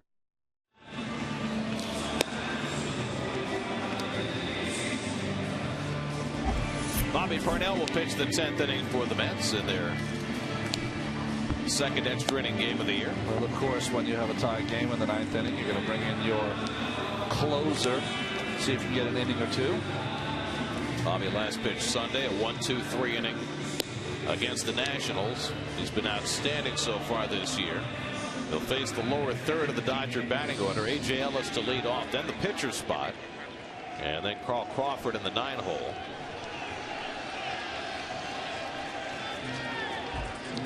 Looks like Juan Uribe coming out on deck to be the pinch hitter for the pitcher. Well, the play's going to get lost in the game, that play by Hairston, but that was one of the best I've ever seen. A.J. Ellis 0 for 3 tonight, struck out twice. That bullpen has been splendid so far tonight. 3 hitless innings. And Parnell starts off Ellis with a fastball strike. LaTroy Hawkins a 1-2-3 7th. Scott Rice retired all 4 to face him. Scott Atchison walked the batter, retired the next 2.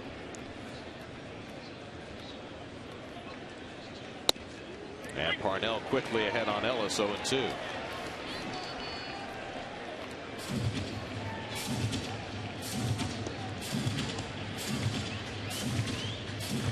The Dodgers have had just 4 hits tonight, and pitchers have walked only 2, so they've had very few base runners.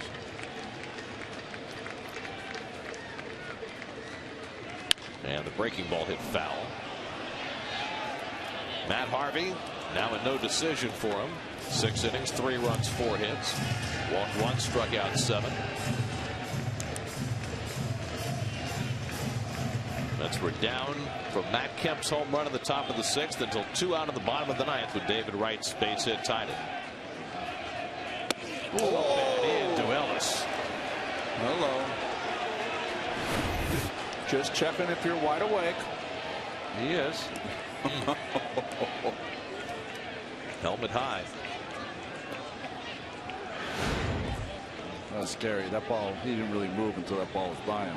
Josh Wall is up in the Dodger bullpen after Brandon League blew the save in the 9th.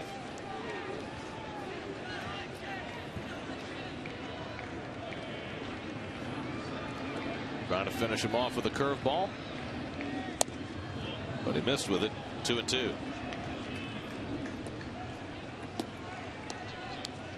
Juan Uribe out on deck to bat for the pitcher, who's hitting in the 8-hole.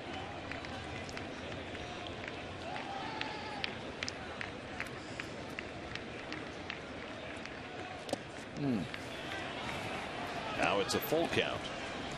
Hard to get Ellis to chase. He's one of those guys that has a good eye, especially with 2 strikes. Ellis with a .446 on base percentage coming into the day, 6th in the National League. 3-2 from Parnell, and the fastball fouled off. Got ahead of him quickly with 2 fastballs, and Ellis forcing him to work hard to try and get the first out here in the 10th. A.J. Ellis is 32 years old. It took him a while to emerge as a #1 catcher. And he walks. So after getting ahead 0-2, Parnell loses Ellis to a leadoff walk. Just the 3rd tonight for Met pitching, and let's see if Don Mattingly uses a different pinch hitter here rather than the free swinger Uribe. Will he send up a bunter instead? That's Crawford, who's up after. They might choose Kershaw to bunt. He's their best hitting pitcher, their best guy at handling the bat. There he is. And that's exactly what they'll do. So Clayton Kershaw, who started last night, went 0 for 2, 2 for 11 at the plate this year. Does not have a sacrifice this season, but being asked to bunt Ellis to second base.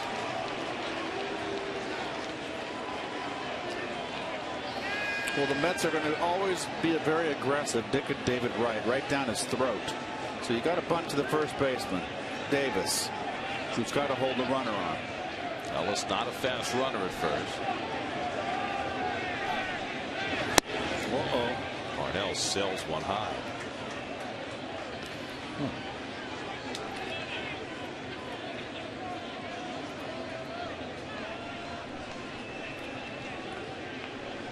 Technique by Kershaw. He turns around right off the bat. Doesn't even try to disguise it. Oh, there, maybe it is now. Bunts one foul. That's 1-1. Kershaw had 14 sacrifices last year. In 2010, he had 18 sacrifices that led the league that season. Well, he's in the right spot there, but he reaches a little bit for that outside pitch. He's got to square around here. Everybody in the ballpark knows that he's going to be bunting. So he should just square around. I mean, Ike cannot break off the bag until Parnell breaks from the stretch. He's got to hold the runner on. So just square around and bunt it down the first base line. Now he gives himself up. Bunted right back to Parnell. His only plays at first. And so Kershaw gets the job done. 1-4, moving Ellis to second base.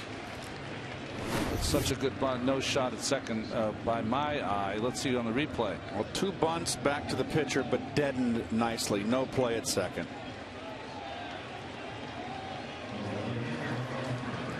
Well, Crawford up now for a chance for the big redeemer. Crawford allowed Mike Baxter's leadoff double to go off the heel of his glove. Baxter came around to score the tying run to get us to the 10th inning.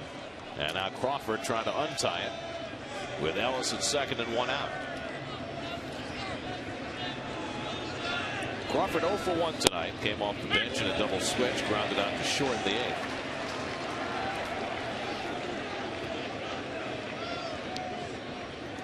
Another left-hand hitter, Skip Schumacher, waiting on deck.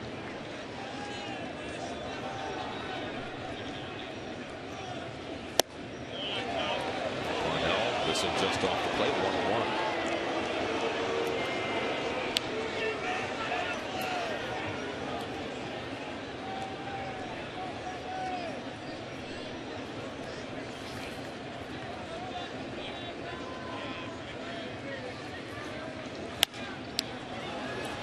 Now he's ahead on Crawford, 1-2. Mets' only prior extra inning game was that second game of that doubleheader in Colorado. Oh, I remember it well.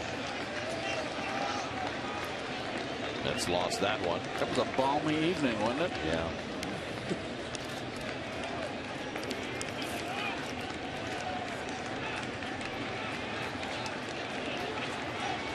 1-2. Crawford tries to hold, but he went around. Strike 3. 2 men down.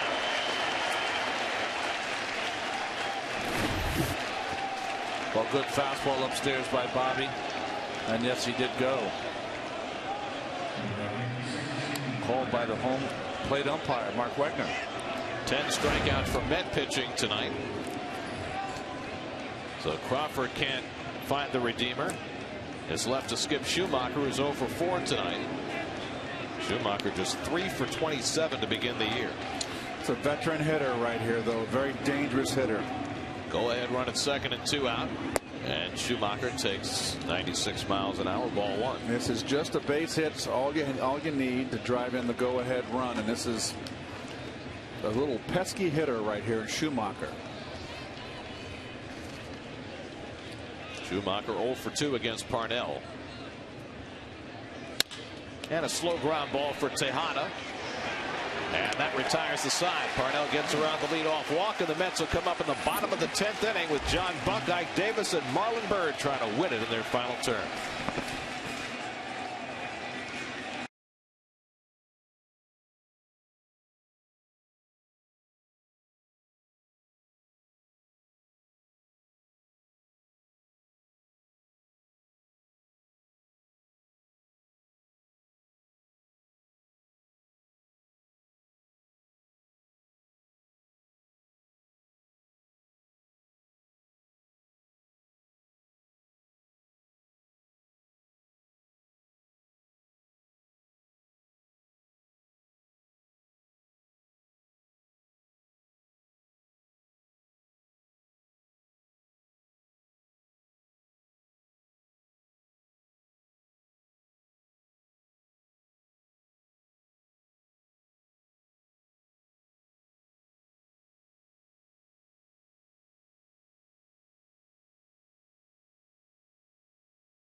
Why is brought to you by your Tri Honda dealer. Hurry to your local Tri Honda dealer for great deals on the 2013 models.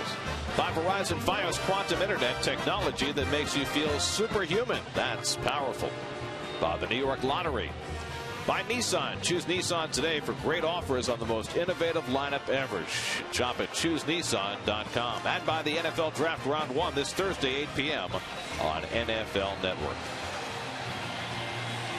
Josh Wall, who worked a perfect inning last night, will pitch the bottom of the 10th for the Dodgers. He looked pretty impressive in that 7-2 game. A couple of punch-outs. A little different situation here. Came in with mopping up the 9th, 5-run lead, and now he's a pitcher of record. John Buck, who was at the plate when Wright was caught stealing to end the 9th, leads off the home 10th and takes the breaking ball high for ball 1. It'll be Buck, Davis, and Byrd to try and win it for New York. Buck's due for another bomb in the Keith. No argument from me. I'll take it. And the curveball in for a strike, and it's 1-1. Wall is the 6th Dodger pitcher of the night. Ted Lilly pitched very well in his first start, but his chance to win went by the boards when Wright's hit tied the game in the bottom of the 9th. Line, base hit into right center. Kemp gets over to plate, and Buck holds at first base with a leadoff base hit in the bottom of the 10th. John had been 0 for his last 10 before that base hit. So the Mets have had a few guys snap double-digit 0-fers tonight. Tejada snapped an 0 for 18. Bird snapped an 0 for 10. Now Buck takes care of an 0 for 10. Ike Davis 1 for 4 tonight. Wall struck out Davis to end the game last night. And it's been a struggle for Ike, just like last year. Can't get out of the gate here. Here we are, what, the 24th of April, 3.5 weeks into the season. Just for reference, the Mets' last walk-off home run, Ike Davis last August against Wilton Lopez of the Astros. Mets have one walk-off win this year. Marlon Byrd had the game winner. He's on deck. That was against Miami. Mets now have 10 hits on the night. And Ellis slides over to block it 2-0. The Mets still have 2 players on their bench, Colin Cowgill and Anthony Recker. So if you wanted to run for Buck, you could with Cowgill and then bring Recker into the game. And maybe wait till he's on second base. Could do that, I guess. First, you got to get him to second base. Maybe a little pass ball. That would leave you empty too. You don't know how long. If Recker goes down, who's going to catch? You know, but if you win it in the bottom of the 10th, you don't have to worry. I hear you. Meanwhile, Wall having trouble throwing a strike to Davis. And Ike takes it high, ball 3. Well, he might get the walk to second base. To get the walk, you got to bunt. Taking or swinging here? Oh, take. Yes. Take.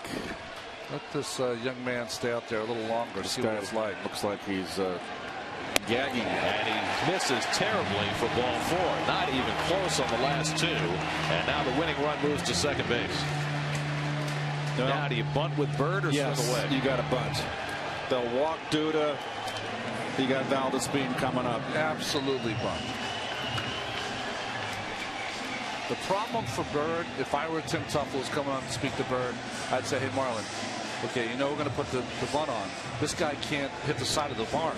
So make sure that, you know, you get in position, but, you know, if the ball's up, take it. Right. Make it be a strike. Make him throw a strike. Because he could walk your bases loaded here. I find it interesting that Honeycutt's not going out there to kind of get him through this inning, but on his own. Bird has just 2 sacrifices in the last 4 years. So he hasn't been called upon to bunt very often. Well, and tough to get Buck to third because he's so slow and similar lack of speed at first. And very tight at third base. Gonzalez should be in a lot tighter. And Marlon gives it up, and the pickoff throw a little bit late. They had Buck hung out. This is the problem when you can't run very fast. Right. You're trying to get a huge lead. Oh, you're right, Ronnie. That's a good play there by the Dodgers. I'm a bit surprised that Gonzalez is not in tighter at first. Here he's coming in a little more. He's got to be the corner infielder's got to come in hard here. Boy, I'd be tempted to have him swing and hit one past the third baseman. With Buck running.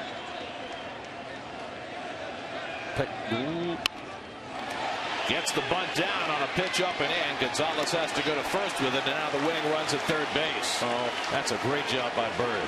Yes, it is. I don't know if it was all planned, but it worked out perfectly. Yeah. They got Buck to go back to second, by the way, before he delivered to the plate. Almost was going to miss pickoffs. There he goes. Not bad, not bad. Nice bunt. Walk the bases loaded. It's up to Valdespin. Or if you're the Dodgers, would you try to attack Duda here for the strikeout, because Valdespin would be awfully tough to double up? No, you got to get a force. The other way you're looking at it, Gary, is that you get a little comebacker. Duda's got 2 hits, hit 3 rockets, and Ellis robbed him of a hit. Now there's nobody up in the Dodger bullpen, so I'm not sure what Mattingly is doing here. Would you go to a 5-man infield after an intentional walk? I think that's what he's doing. He's going to talk to the well, it looks like he's talking to the umpire about what he's going to do. I mean, he's got a couple of backup infielders on the bench, so he could make a substitution there, and he's pointing out to the outfield. Remember, Schumacher's out in right field. He's the guy you would bring in because he played second base for the Dodgers. Let the fastest guys in the outfield, Kemp and Crawford, try to do their thing if you walk Duda. Now that's Luis Cruz, so he'll come in and be an extra infielder. So Cruz, who's been the starting third baseman most of the year. Crawford come out of the game. You're taking your weak arm out of the outfield. So they'll play a 2-man outfield and a 5-man infield. Now wait a second. Hairston was running off as though he was going to get an outfielder's glove because he can play the outfield, and that gives you a better arm out there rather than Crawford. So that might be what Mattingly has in mind. No, I think Hairston just thought that Cruz was taking his place. He didn't see that Crawford came out. I always like to see the positioning if they have 5 guys. If they put someone behind the pitcher or load up on the front side. You know, right-handed hitter, load up on the shortstop side. Left-handed hitter, load up on the second base side. In any event, they're almost certainly going to walk Duda in this spot. So they put Cruz at third base. And where are they going to move Hairston? They're going to put him somewhere on the right side. Hairston will play second, and they'll move Ellis to the middle as the 5th infielder right in the middle. To tell you the truth, if I were Terry Collins, I'd be out there and said, where's the delay? Are we playing the game or what? I mean, right. You know, who's number 7 on your scorecard here if you're scoring? There is no 7. There's only a 4.5 in the middle. I'm very curious about the answer to that. And from a scoring standpoint, I don't know how it works. Anyway, they'll walk Duda to fill the bases, and then Valdespin will come up with the bases loaded and 1 out against the 5-man infield. So Duda will be on base for the 4th time tonight. A single, a double, and now his 2nd walk. Ooh. Boy, Wall's having a little trouble even intentionally walking Duda. So from left to right, you got Cruz at third, Sellers at short, Ellis right in the middle behind the pitcher. Hairston, who was playing third base, is now playing second. And of course Gonzalez at first. That's the 5-man infield. And they'll load up on the shortstop side. Well, maybe they won't with Valdespin.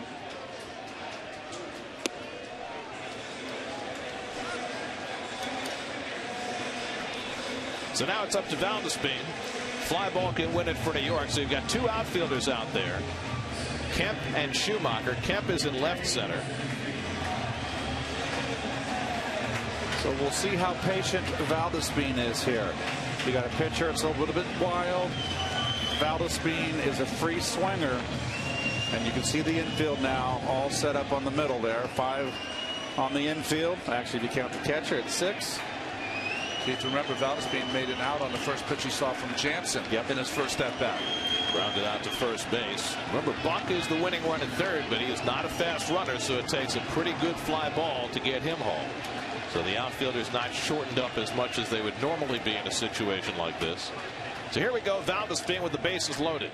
And he takes a strike from Wall. A leadoff single by Buck. A 4-pitch walk to Davis. Bird with the sacrifice bunt. Duda intentionally walked. And if Valdespin can't get it done, Colin Cowgill on deck to pinch hit for the pitcher. That's 90 feet away from a win. 5-man infield for the Dodgers.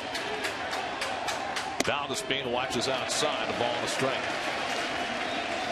Second at bat for Valdespin. He pinch hit in the 8th, stayed in the game in center field. Good pitch to hit right here.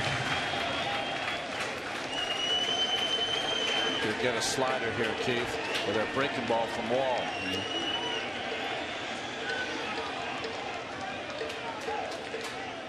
At the feet of Valdespin, it almost hit him. Yep. And Ellis able to stop it to keep Buck at third. So Wall here is just struggling. Not the same pitcher with the game on the line. A cutter, nice by Ellis. This is cheddar cheese. Be ready. Ball game over. 2-1 to Valdespin. Swinging and a long fly ball to right field. That'll win it for New York. It heads toward the wall, and it's out of here. A grand slam for Valdespin to win the ball game. Jordany Valdespin with a walk-off grand slam in the bottom of the 10th inning, and the Mets win it 7-3.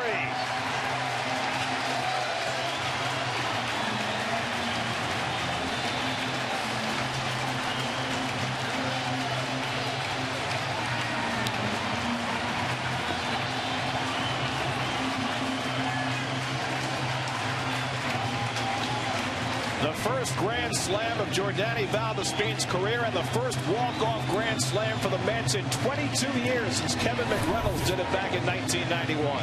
What'd you say, Keith? Cheddar cheese? Cheddar cheese. After missing the 1-1 breaking ball badly. Fastball coming. I didn't expect that. But that's just icing on the cake. Well, Valdespin's just happy Todd Pratt's not in a uniform. No grand slam single here. Valdespin able to circle the bases, and the Mets win it 7-3. There's your reaction. The guy that put it in extra innings, David Wright, the captain. And that'll get a smile on your face. Black Cord fever tonight. So the Mets, who were down to their final out in the bottom of the 9th, rallied to win it at the 10th on the Valdespin grand slam, and Jordany standing by with Kevin Burkhardt. All right, Jordany, it's Jordany's laughing right now, can't even control himself. I've got to ask you, for all the fans here, do you feel like the man right now? Yes, I'm the man right now. You know, I feel like hyping my team to win. You know, that situation is to get a good pitch ahead and do my job. Were you sitting on a fastball here? He already saw the pie coming.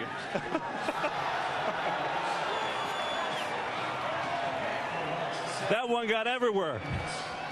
How does that taste? I mean, it's good for me, man. I don't know. I don't have word for talking now. Like, it's the first time about ground ball, and then I say I win the game. I win the game, and then do it. Get my pitch, fastball inside, and then hit home.